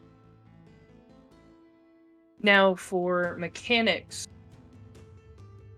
For your attack, you can attack towards the creature that is not yet named.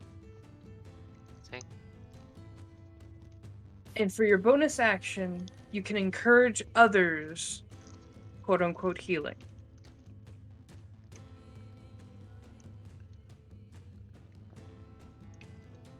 And descending order, the creature will go after Victor.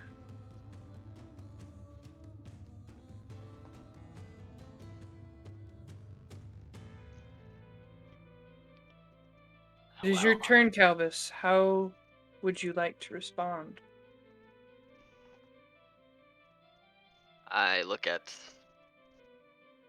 Tiny Tessa or whatever this being is, and I will say, I apologized. I've never lied to you since. You forgave me, and we've been fine ever since then. And I will move to right there and reach out to hug the creature.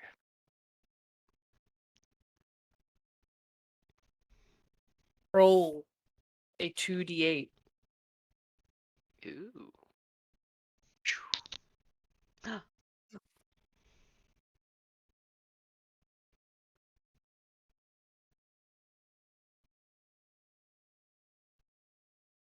Well, Okay, I thought I lost you. no, you're good. Nope. Still here. Oh no, spooky music's gone. No. Oh no. Okay. It's okay. Everything's okay. Oh, no. I know. I want to panic. Turn it back. There we go. Anarchy. Anarchy. Table flip.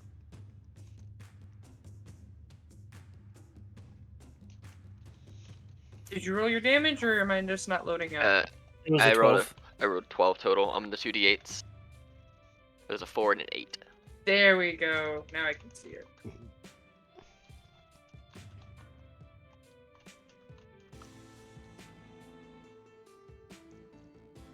Hey. Do you end your turn? Yeah. Tessa, your turn. Seeing myself, I'm a little confused. So I'm going to go, do I still have my movement? Yeah. Okay, so I'm gonna go, 5, 10, 15, 20, and get right up next to myself, and I'm gonna look over at Kalbis, and as a bonus action, I'm gonna say, do you remember the first time I turned myself into a potted plant in front of you? Yeah. It was hilarious. And then I turned to my little self, who, judging by the age, probably just experienced it recently. And I will start laughing, and I will say, do you remember when you and Kalbis were on the teeter-totter, and you were so determined to make him bounce, just like he had been making you bounce the entire time? So you threw yourself against that as you were going down, put all your weight on it, and all of a sudden you transformed into a potted plant, and you were so light that he came crashing down, and you actually flew as the plant, and he was lucky enough to have a quick enough reaction to catch you before you landed.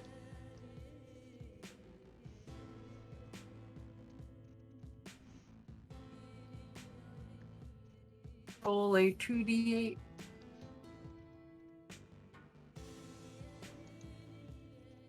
4. To make 4.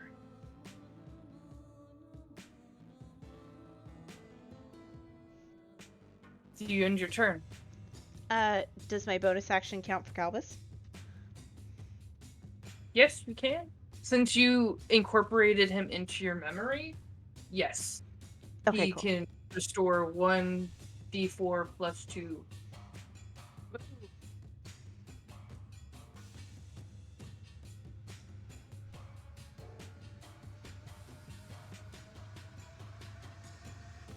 Go to Drudg.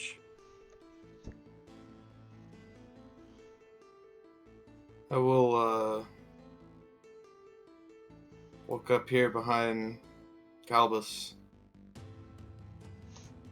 And I'll put my hand on his shoulder and I'll be like, you got this. This is something you have taken care of already. And we're here for you. And that's where I will stop. 1d4 plus 2.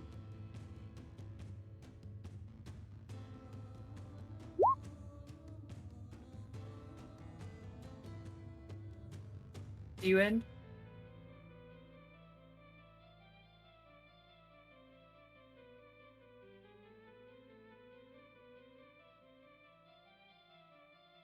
Hello? I think he said he did, yeah. Okay. Victor, your turn. I'm going to walk up, so I'm sort of standing between Tessa and Kalbis, and look at the figure in front of us and say, I have not known these two long, but having been inside some of their deepest memories and seen the joy and the love and the friendship between them, I know that you are not real, for there was never any malice in Tessa's heart. And then I turn to Kalbis and say, no matter what this thing says to you, know that Tessa loves you deeply and has never borne ill will or malice towards you at any point. And I end my turn. Hey, I need to clarify something. Was that technically an insult to the creature? No, I wouldn't say it was an insult. It was more stating Reassurance that to everyone else. reassurance that like this is me sort of like stating the fact that I have seen their relationship and know that that their relationship has never had any hatred or malice in it. So more like reassuring both of them and then directly reassuring Kalbis. Okay. Making sure, because that would reenact something else. Yeah. Okay, you can take your healing, Kalbis.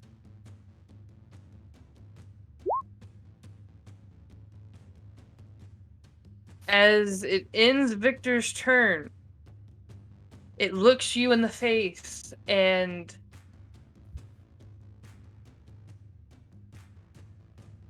it switches form. I'll just put it to the side for right now and do something else.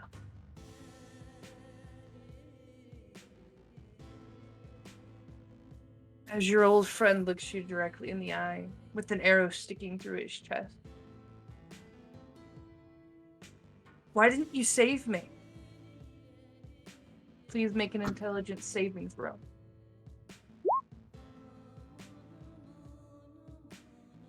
As you take 2d8 psychic damage of 15.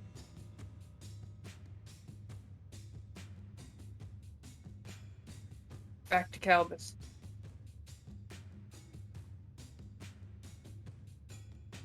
I look at Joshua, and then I look at Victor, and I say to Victor, you did what you thought was best. You gave others the opportunity to save themselves, and Joshua stood by your side to fight with you. It's not your fault. You did nothing wrong. He chose the life of a soldier, and he died honorably. Don't let anything taint that memory. And then I will end my turn. Take that 1d4 plus 2 if you'd like, or reject it if this is too much.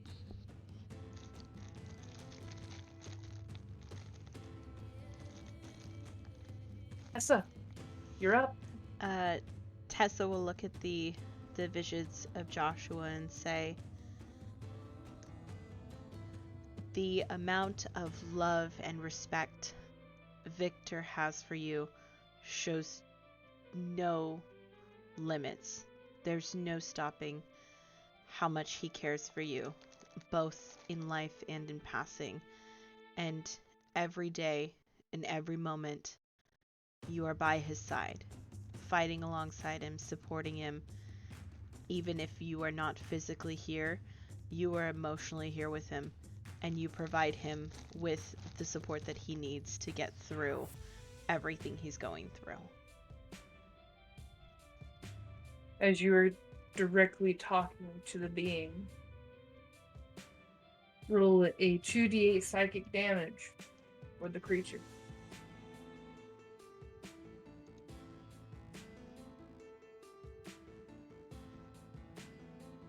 And that could also count as your bonus action to reassure him if he would like to take the 1d4 plus 2 healing. He may do so now. Hmm.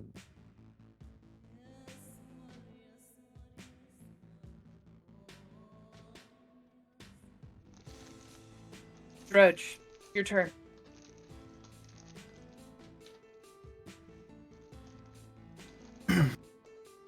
I turn, look at Victor, and I'm like, remember, he's with you every bit of the way. You honor him. This is not who you think it is. Remember, he's always happy to see you doing the right thing. So,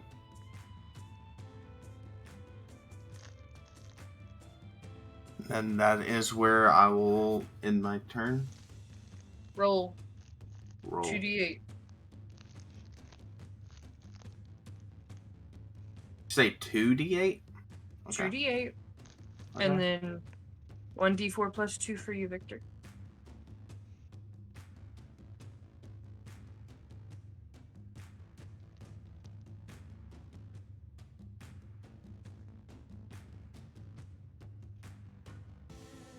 Alright. You're face to face with your old friend.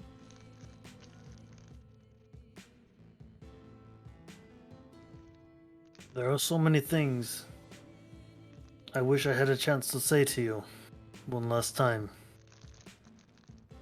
But in this moment, I can only say thank you for being my friend and for being alongside me. I know that you are always with me as we go into battle. And I know that when we meet again, we shall embrace as brothers once more.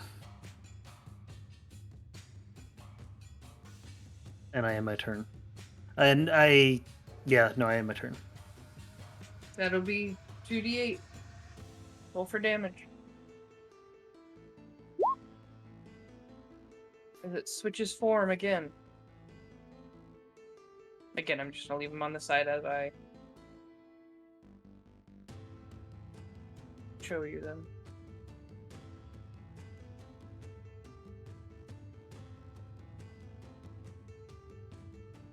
As the creature changes to the young version of Kalbis and turns to you, Tessa. Looks you in the eyes with the most serious expression on its face.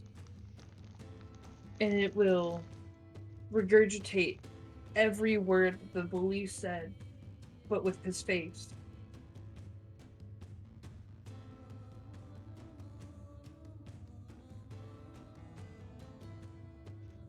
Please make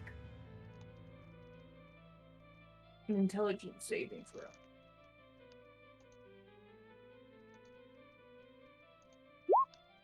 Nine. As you take 2d8 psychic damage.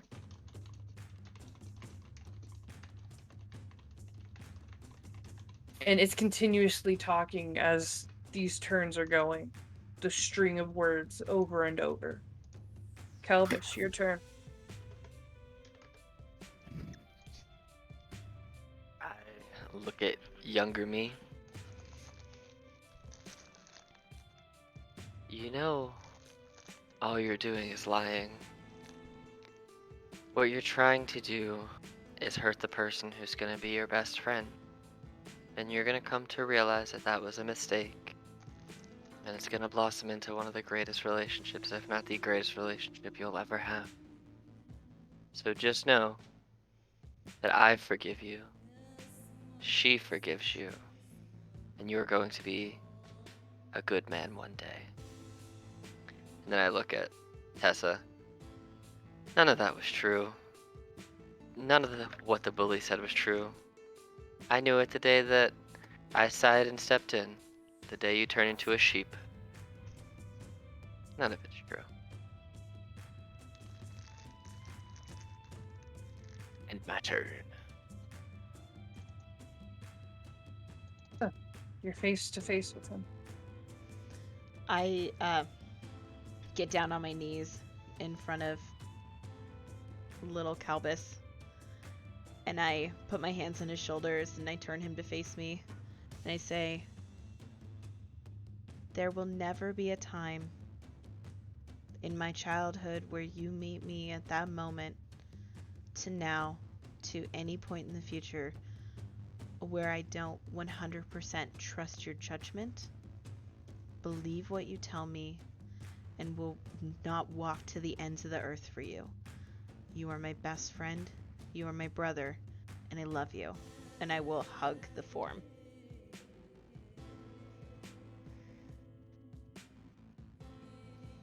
Two D8. Roll for damage. Really? Okay.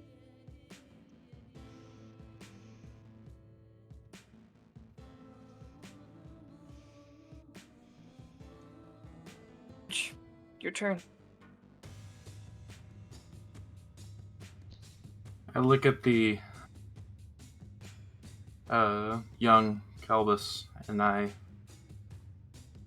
kind of tell him bully's words have no stand here, and the real Kalbis stands before you with Tessa, friends, arm in arm. Your words mean nothing to them. And that's where I'll end my turn. Are you technically insulting them? I'm technically insulting the one trying to fake the bully's words, but also encouraging them because they are basically, I'm telling him that the two stand before you now arm in arm, as friends, so. Okay. Technically, since it is an insult, roll a 2d8, but it is not damage. It does the reverse of what you want it to do. What? Insulting the creature heals it. What? Crazy, I'm losing my mind. But Tessa can take a 1d4 plus 2 healing for the encouragement. That's why I asked specifically if it is being insulted.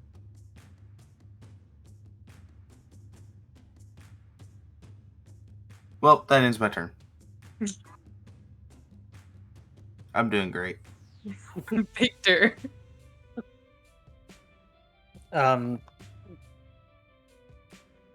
Victor turns to Tess and says, listen to the words that he is saying.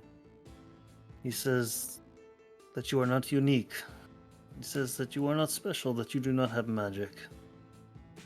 In my many years on this earth, I have never seen a pink sheep at all. Especially one with such unique eyes. That right there shows that his words have no power here. You are unique. You are special, and you are strong. And I end my turn.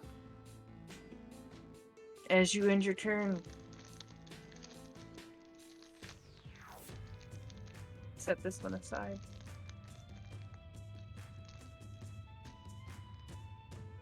as the figure looks towards Drudg.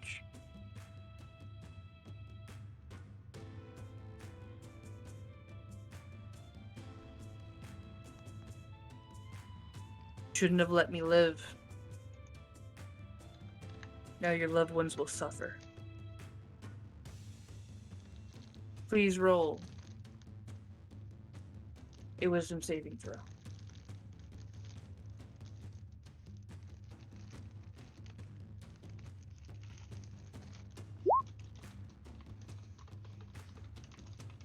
As you take 2d8 psychic damage.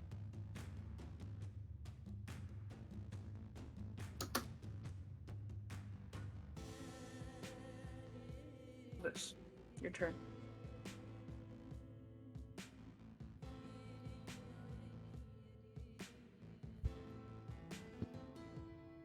Look at Drudge and say, no matter what this thing says or does, showing mercy doesn't make you less of a man. Showing mercy makes you the greatest of all of us.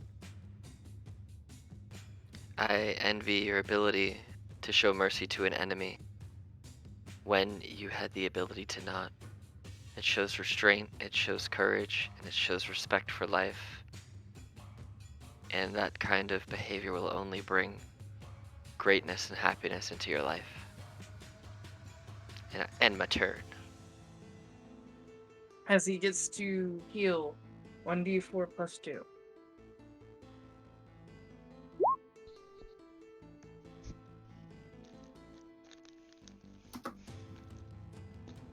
That's your bonus action. Did you want to attack? Nah. Okay. Because it does have a health bar. Just saying. I'll wait till it attacks me first, and then I might attack it. We'll see how I... It already did. Well, The I'll psychic wait. damage is technically an attack. Asgin, Tessa, your turn. Sorry. You're good. I will turn to the creature and I will say, despite how you may feel, you did an honorable thing that day by leaving. You preserved your life, the life of any family that you created after leaving, and brought some light to those that you care about by returning home. And then I look at Drudge and say, and you showed divine strength by allowing him to leave, knowing that he was bested by his foe. That takes courage, and not many people can do that. But to be that generous to preserve life is something worth recognizing, because it is a power that not many people have, nor do they use. And that is my action and my bonus action.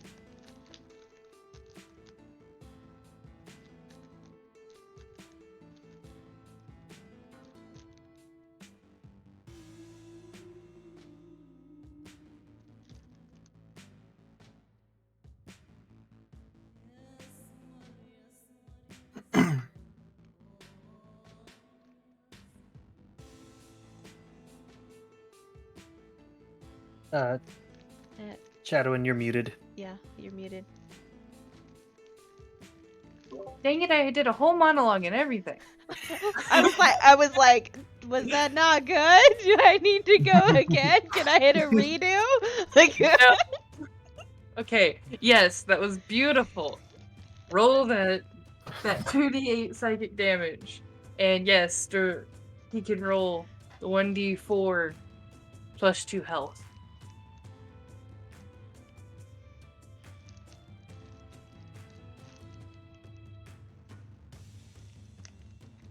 And each full round that this goes through is going to up damage.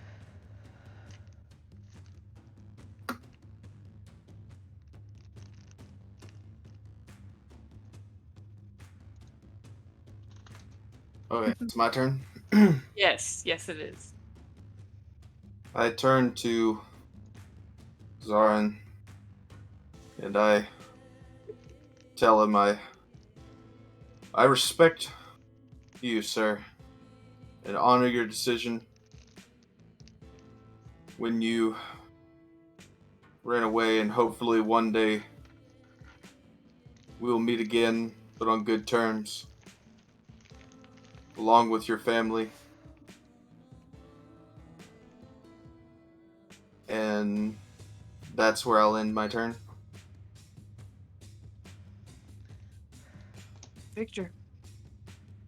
Oh, and yes, roll for damage.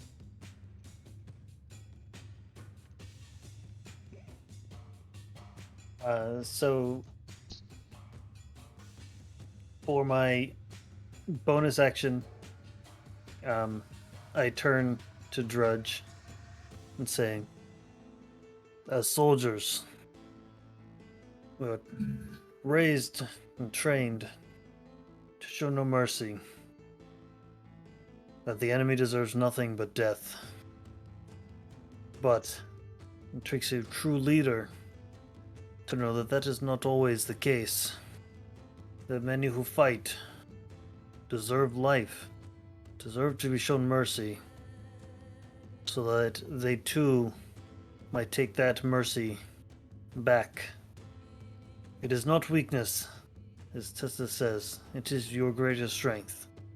That you not only bested your opponent, but also had the courage to show that you did not fear him anymore. And then I'm going to turn to the figure and say, you have been given a great mercy. You have been shown true kindness. I hope that you go and show that kindness to others. There is nothing wrong in leaving a battle that you know you cannot win. In fact, it shows some of the highest intelligence that one can have. For many can fight until there's nothing left to fight for, but the truly courageous are the ones who know when they still have things to fight for. That was not an insult. That was not an insult. Okay. 2d8. Psychic damage.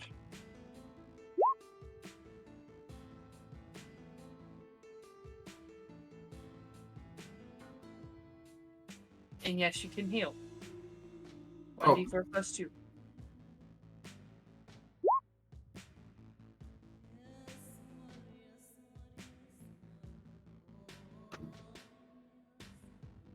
As it reverts back to little Tessa. Tears streaming down her face.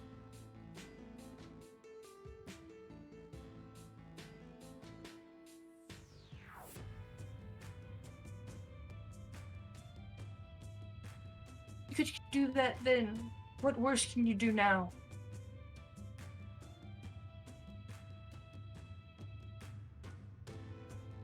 Please roll the Constitution saving throw. To me? Okay. Yep. Oh, no. 14. Bull. 16 damage. Bull. Yikes. That's bad. That's a bad time. As long as you didn't get double damage. Ooh. Still a bad time. I hmm got no resistance to psychic. It's a bad time. Most people don't. I ain't no Kalishtar.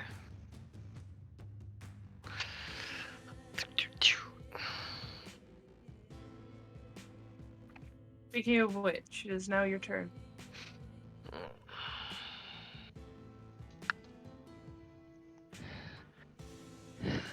Listen, Tessa, listen. Everything's fine. Great. Everybody loves it. You take us on crazy fun adventures. You should be proud of the things you can do and will be able to do. Because you know what? I'm proud of you. And I will be glad to walk hand in hand with you for the rest of forever until probably me dies first. So let's just stop the fighting and the bickering, and let's just go paint some hilarious pictures and turn people into plants.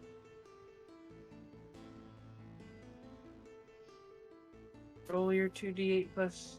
Yeah, 2d8 psychic Oh damage. no! 12.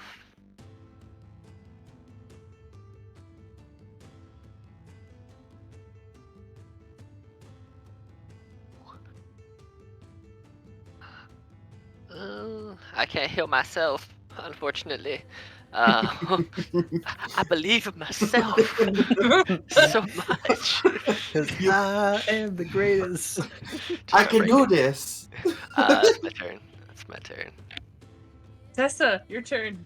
I will look up at Kalbis and say, I can't let you die before me. No, I won't allow that. You're gonna outlive me if I have any say in that. So, don't worry about that. We've got a long road ahead of crazy, fun adventures. And then I will look down at the younger version of myself and say, you're not gonna believe the things that you will be able to do. You will be able to help people fly.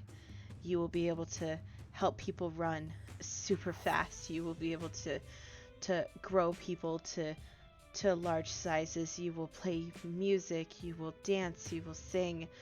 You will have the time of your life, and through all of that, you will have Kalbis there with you, and you will gain another member of your family who will mean the world to you. And through that, the three of you will have the most insane adventures that you will ever experience in your life.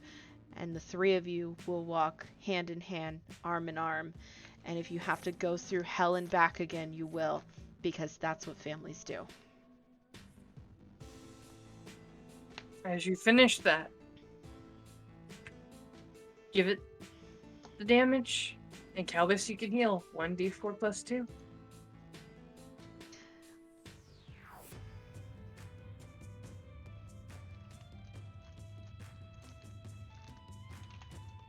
Just scraping by half health.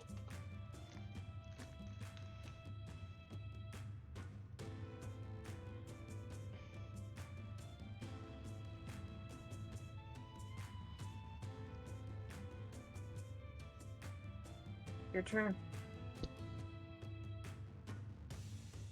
I'm sorry, I'm not good when it comes to these situations. And I just put my hand on his shoulder and I'm like, but just remember that I am here for you. Stand by your side. And I am here to motivate and keep you here. And that'll end my turn. Heal 1d4 plus 2.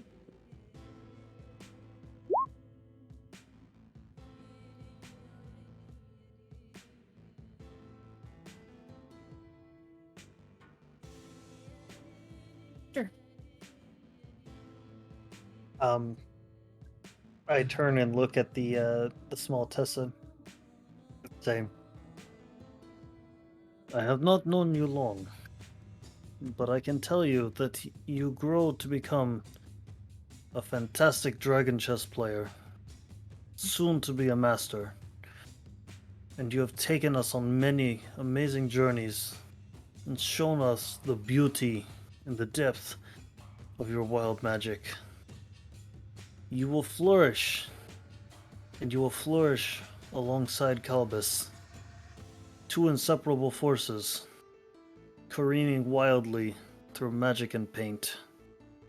And I turn to Kalbis and say, no matter what you might hear, remember the painting. The painting is finished, apart from you, but I believe that after today, you shall become more clear in that beautiful image. And I end my turn.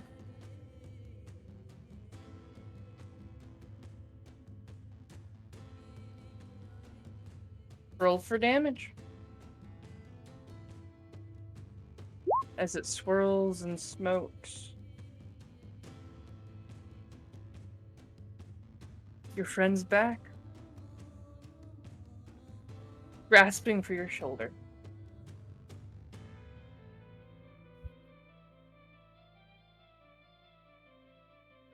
Have you forgotten me?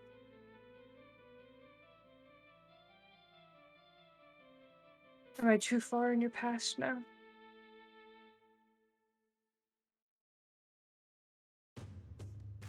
Please make a wisdom saving throw. Ooh. Oh no. Oh no. Oh no.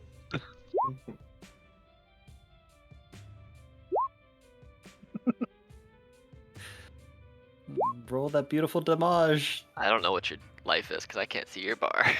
So. With a Yeah, I can't natural see your 1, bar. Ooh, it is going to ooh, go up to a 3d8, ooh, double ooh. the dice. 111. Oh, 30 man. damage. What is your Oh health? no. Would you post your health in the chat box since we can't see it? Yes, I would love to. Are you unconscious? Don't be unconscious. Fuck!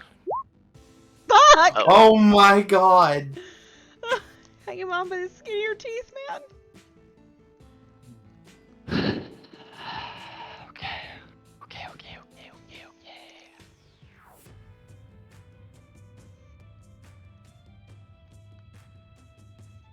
Elvis. I look over at Victor. I grab him by either side of his face and I look him square in the eye. From fighter to fighter, I trust that you know what you're doing. I believe in you. I've got your back. You made the right decisions. Believe in yourself. And then I turn and look at Joshua. You chose to follow this man into battle. You chose to lay down your life in defense of your subordinates. You chose to trust him. And I promise you, he has not forgotten you. And you fight with him every time he unsheaths his sword. This man honors you for your life and your death. And I can't wait until I get to see him and you in action together again.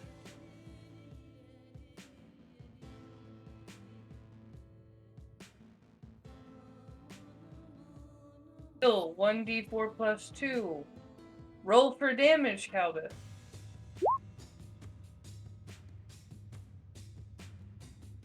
Hey guys, I've doubled my hit points.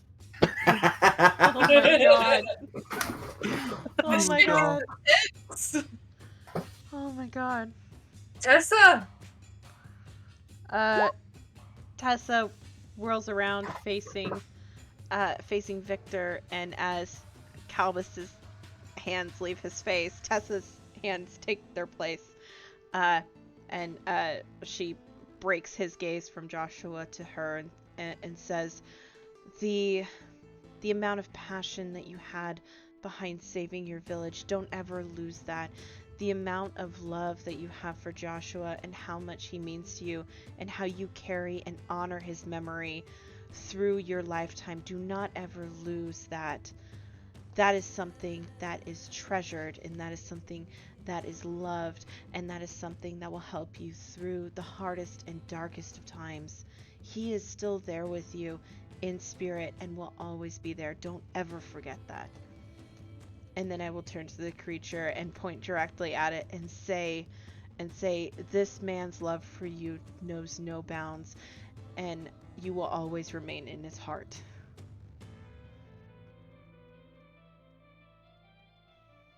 Roll for damage. Roll for health.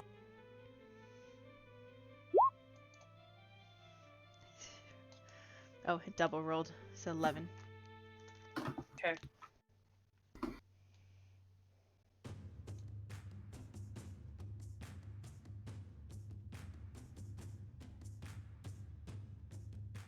Alright, my turn? Yeah. I look over at Victor and I'm like, remember how great of a leader you are. You're teaching each and every one of us here. With all your wisdom, you're keeping us in line and in check. And I don't know what I would do if I didn't have your leadership. And then I look over at him and the creature, and I tell him, this man remembers you each and every day and fights to remember you in your honor. He has done many bounds for you. And then I'll leave it at that.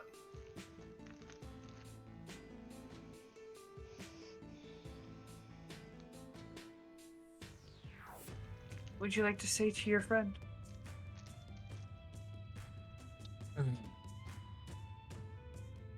I am corporeal here, right? Like I'm not ethereal. Y'all are all ethereal. That's why y'all Oh. can touch each other. Oh, we are ethereal. Okay. Yeah. I look at him and say, on that day, we fell side by side. To this day, we fight side by side. You're with me. You make me stronger. You make me push myself to be better. You are strength that I never knew I had. And someday, you will see how strong you truly made me.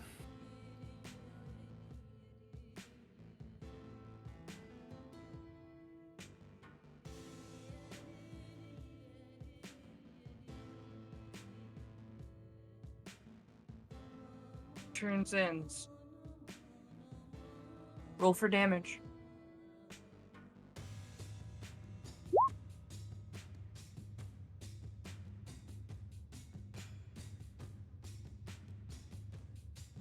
Swirls and smoke and changes. It's not just the baby Kalbis. It's Kalbis, but lifeless.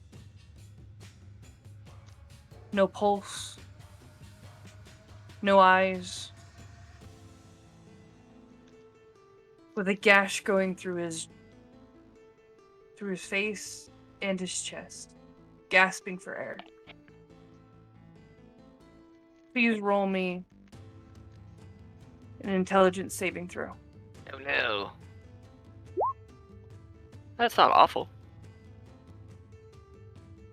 No, talking about Tessa. Oh, my bad. Damn, I want my 15 back.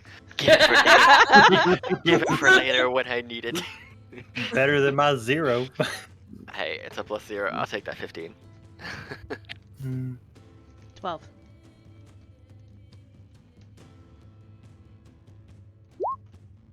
$13.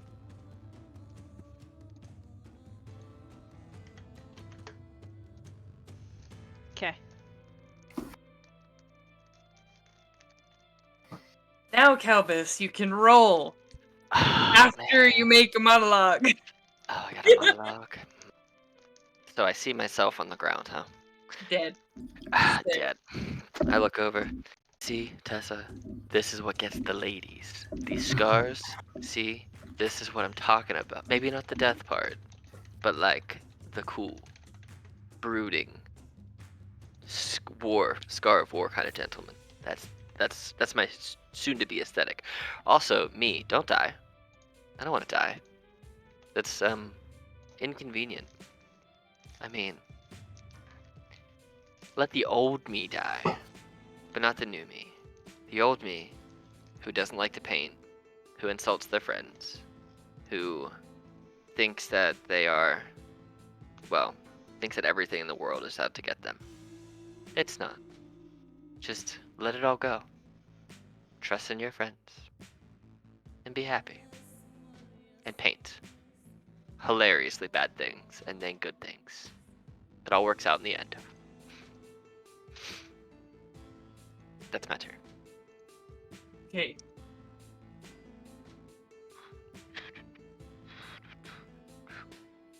Roll for damage. Oh.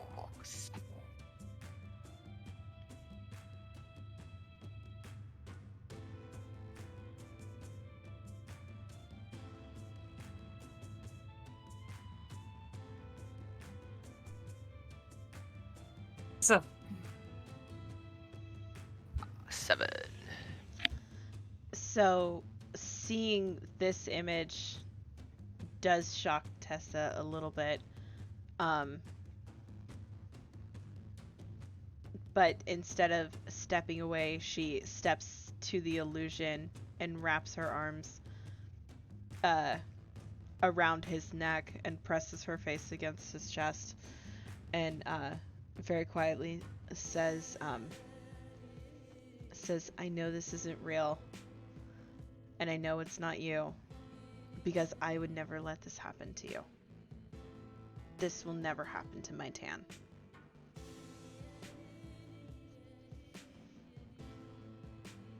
And she like rolls her head to look at the real Kalbis with tears in her eyes and says, and just like I say that to him, I say it to you, and I mean it. We'll never let this happen to you. Can I keep the scar though? I look cool.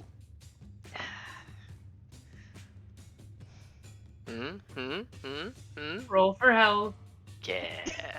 Tessa, I would like you to roll for damage, but make it 3d8 instead of 2d8. Man, Okay. I can't roll for poopy today. Oh my god, I've rolled so many ones on these d8s. God. Why it's still up? I know! I know. Yes, you can keep the scar. And that is the end of my turn. Okay, Drudg.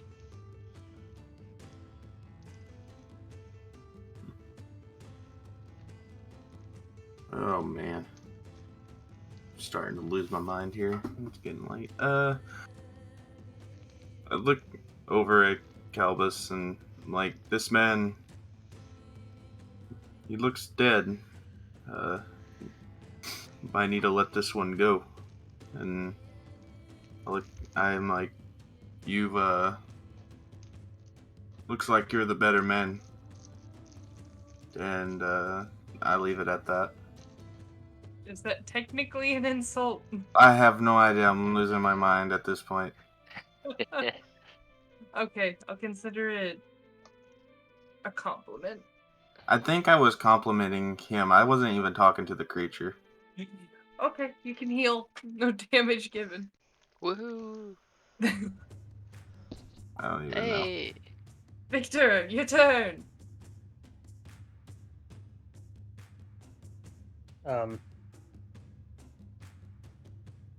I look down at. Sorry, I'm feeding a small child here. I look down at the body, and I bend over and say, "Do not weep, for death is a part of our life that we must not run from. It hurts, and it brings great sadness. But the intensity of the pain and the sadness of the loss is only equal to the intensity of the love that this person felt in life." And is this Kalbis, or is this did this appear for? This appeared for Tessa. Okay. And I turn to Tessa and say, "This will never happen to him, because with you by his side, you can move mountains and take on anything." And I end my turn. Roll for damage. Would someone And else be roll for willing? help. Would someone else be willing to roll? I don't have a free hand. Sure. Here you go. Why can't I roll it And for my damn self? With that, Of course. With that 15. Whatever. with the 15. Friggin' ones, man. Mhm. It swirls and smokes. The faces that you've seen today, all inside. Each of y'all looking at the one from your past. And with the sincerest of eyes, they tell you thank you. As it just poofs.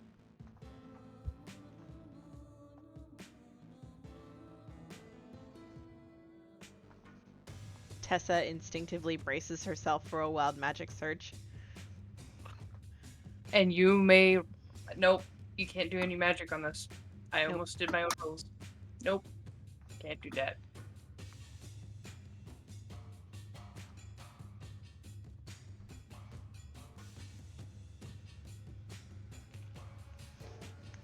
She's just expecting to get blasted or shifted somewhere, so she's bracing herself for that.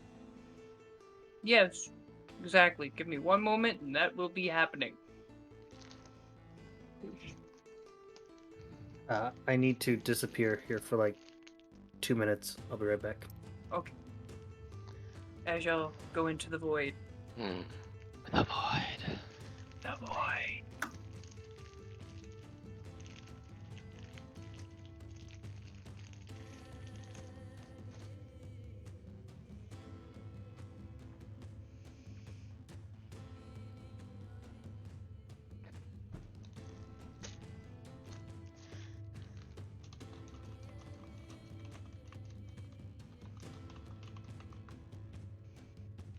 I think we're waiting for Victor.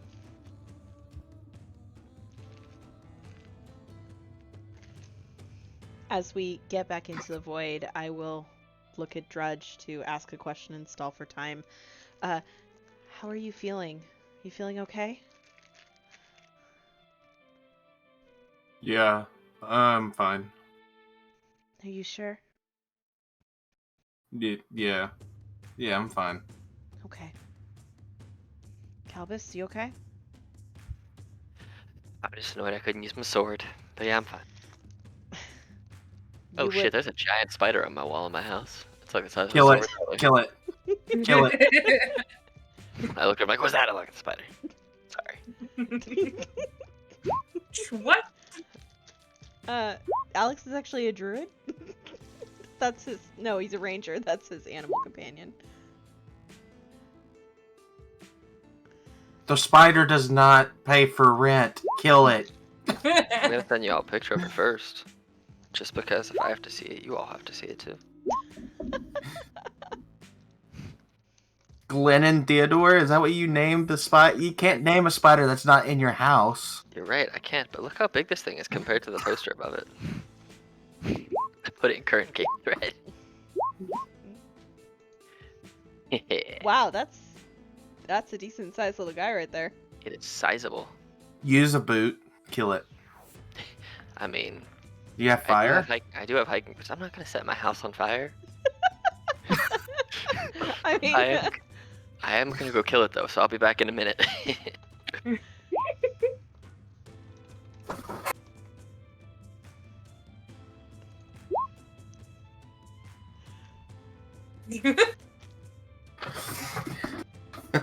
Here's the thing about your logic there.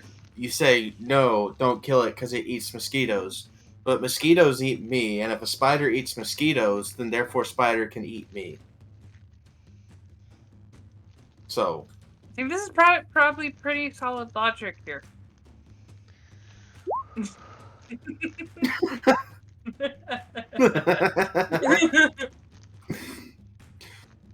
But you can't put fire out with water. water is not wet. Oh, God. I mean, I hit it with my flash water and it fell to the ground and then ran away, so it's hiding something. Oh, Lord. I can hear every single muscle in T's body just clench as soon as you said that. Well, I didn't know he was afraid of spiders, and I threw him into an arachnid game. That one time. That one time. Oh, God. I found that out in the middle. I'm like, well, we're already here, so here we are. Enjoy. Yeah, and literally had me tied up to spiders. Yeah. In the middle of a room. Surprise! I'm back. Sorry. Welcome back. Okay. As y'all are in the void again, things start coming clear. You hear the water. You hear. And you're back at night, almost close to sunrise. Does anybody speak Celestial? Hang on, give me a second. Nope. Nope. No, that's my other character. Dang it. Okay, he says a quick little prayer in Celestial. And realizes y'all are waking up. And is very excited that none of y'all died. All of y'all still have the health points from which y'all's last battle occurred. Because everything that happened in there could happen out. There was alive. true repercussions in that moment. That means the wounds you healed from your past are truly healed or healing.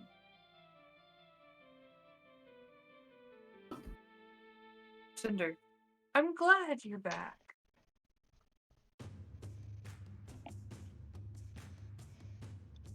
Wake up to some really intense music. God dang it, let me change that. I'm also Dang. glad that we're back and not dead. But I I need to relax more. That doesn't fighting a child version of myself. Feel another spa day will be in my very near future. Maybe not the full package, though. No, once you go through this side of the treatment, you only get the rest.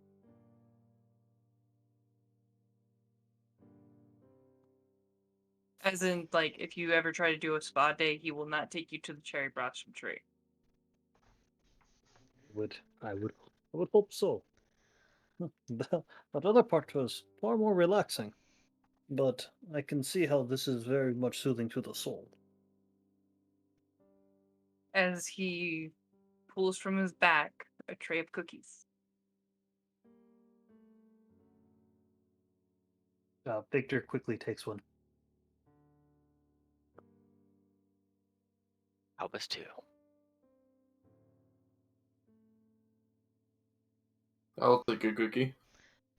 Tessa will take the last cookie and stare up at him for a moment, blink a couple times, and say, I can't believe that you were able to take people to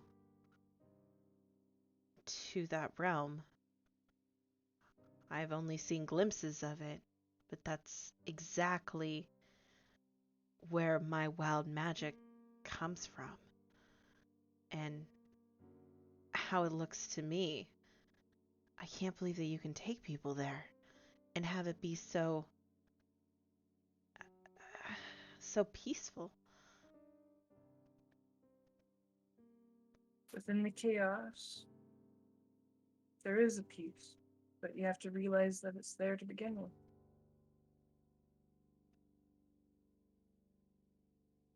It gives me even more hope to mastering my skill. Thank you. And she will eat her cookie. He will open the tree and gesture y'all back, but not before having y'all take a moment as the sun rises for another morning.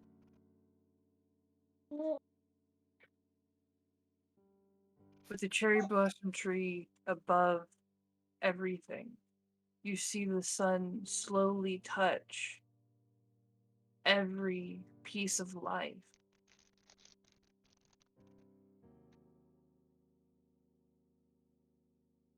As he gestures you down.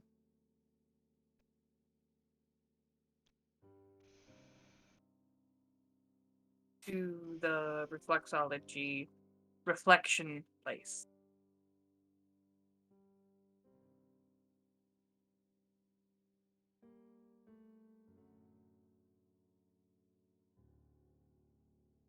Does have a tear in his eye, and when y'all do come down,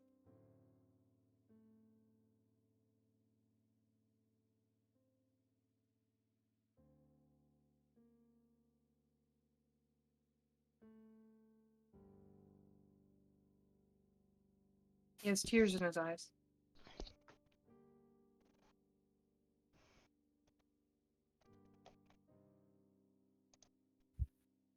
Why are you crying?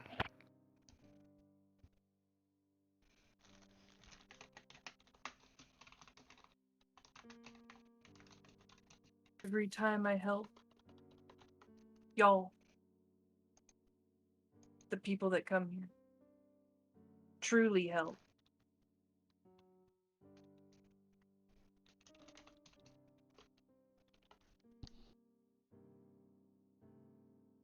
Sarah, her goal was to change the world one part at a time. Truly change it from the shadows of its past. She lives within the actions that y'all have just made. And he will hand y'all each a golden heart. It's about the size of a thumb, and as a mechanic, it is a consumable item that grants you one luck die.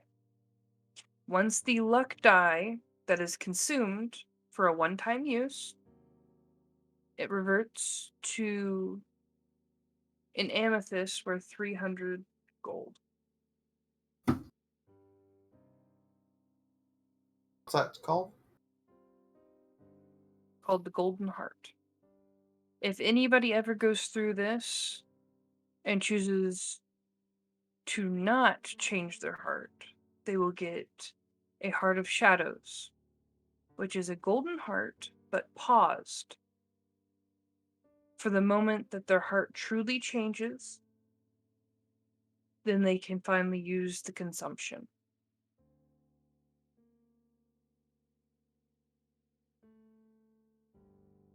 As he somberly looks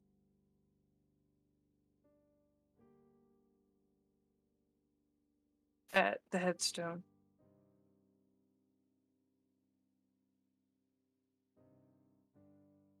She died a very fulfilled life and died of old age. With a good heart and a solid mind.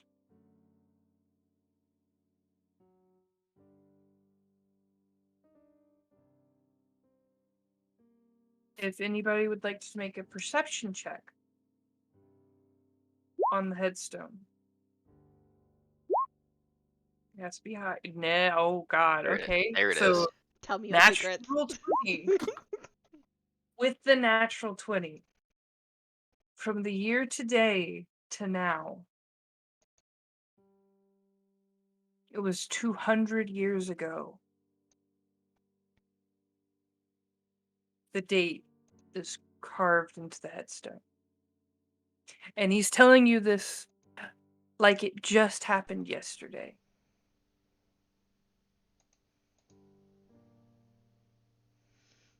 What language is the headstone written in?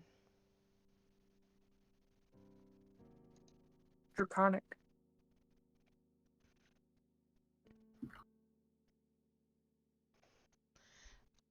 I turn to him, and in Draconic, because that is the language she speaks, I say, I'm sorry for your loss, but it sounds like you two truly lived a wonderful life together.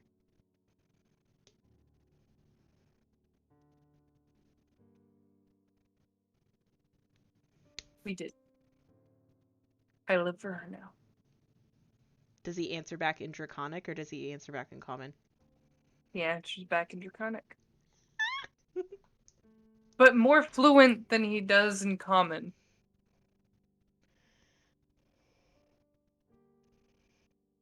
She doesn't press for anything else. She gives him a little curtsy and then turns to Kalbis and says, you think we could maybe hang out here a little bit longer before we go? Your Sure. package is for a full thing. He gestures to the house. Well, we might as well enjoy the whole house and then head home when we're done. I got nowhere to be. Hooray!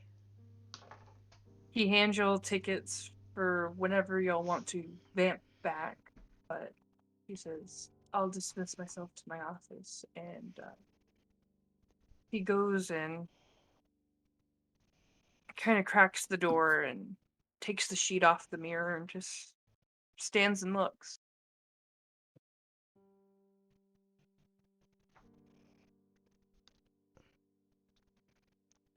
Tessa looks at the group and says, well, if you guys aren't going to do it, I'm going to. I'm going to go eat all of those cookies and all that fudge. And she takes off towards the kitchen.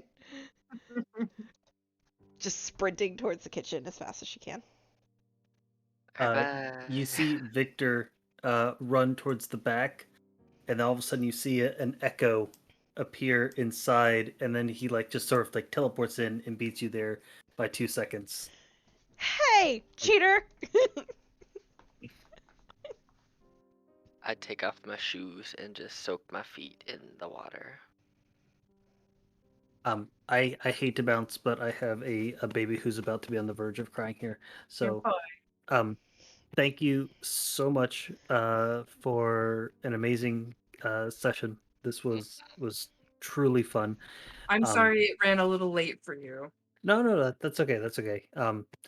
If you wouldn't mind just sending me a quick message with the item. I that already way put it in as homebrew. I'll just add it to your thing. Oh, for ya. perfect. Yeah, I was gonna say, yeah. Okay, cool. So, and then if I miss anything, but thank you again. I'm very much looking forward to playing with each and every one of you, or Woohoo. your characters, because I know I played with some of you previously. But Mhm.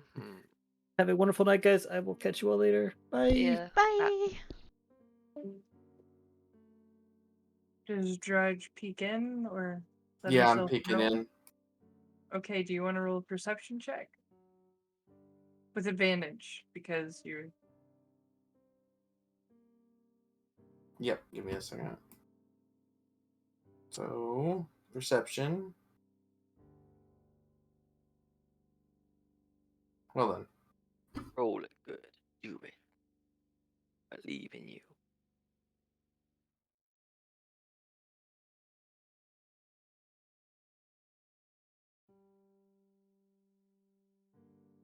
Teen? Victor. Okay.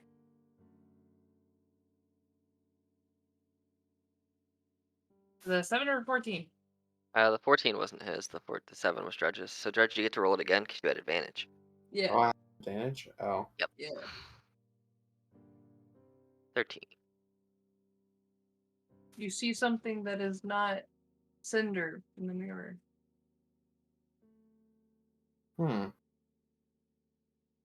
Do I know anything else besides its... Do you want to come into the room? Yes, I'm going to go into the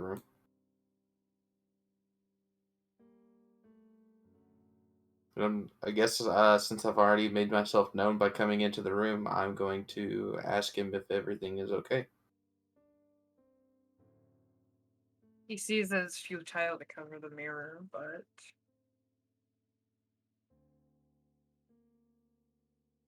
In the mirror, you see an astral dragon.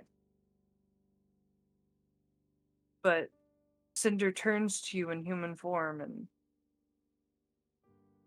says, hello, my friend. Oh, hey. I was Did just you- making sure everything was okay in here. Are you okay?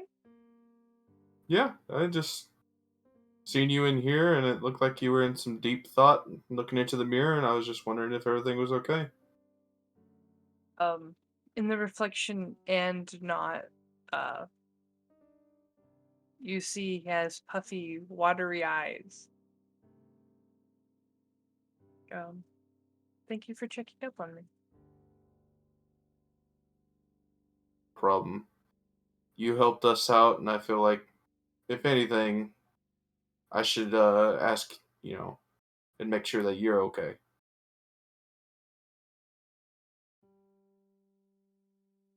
And then, just because he has it off, I'm just gonna take a quick peek and then leave.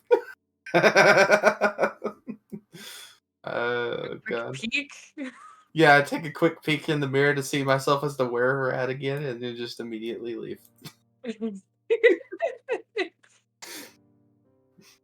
I'd love to stay in chat, but just don't like your mirror. There's something going on with it, man.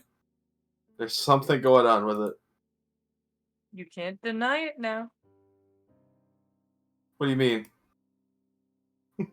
I just come back. What is that supposed to mean?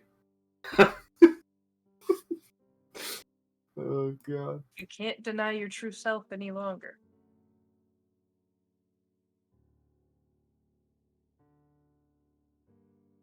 I, Leaves him onto that.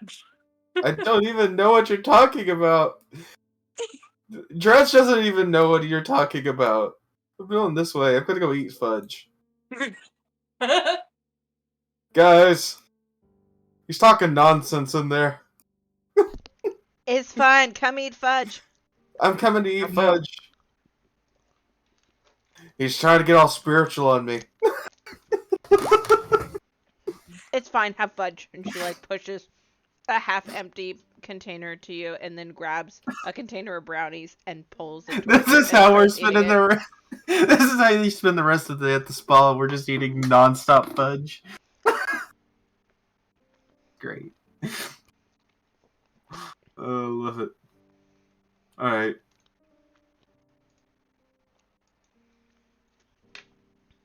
Oh, yes. Hi. Thank you again for the picture. You're welcome. By the way, guys, he's an astral dragon. Oh. I take it you and your partner were of different races. Yes.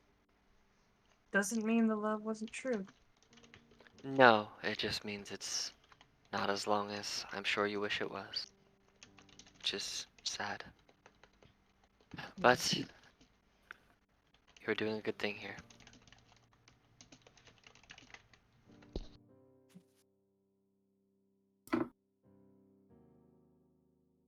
I'm glad you made it, and I'm glad you got to help yourself.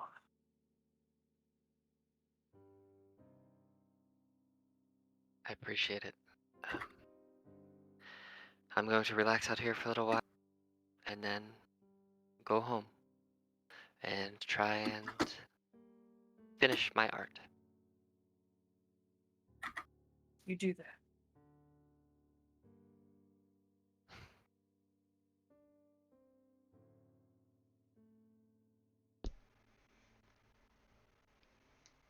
And with that, I think I'm going to It's cut the recording here because Yep. I have to go to bed. I work in the morning. I'm I- sorry. I have 4 hours until I go to sleep, or I have to wake up. Oh, I'm so sorry. Y'all have a good one. This one No. was amazing.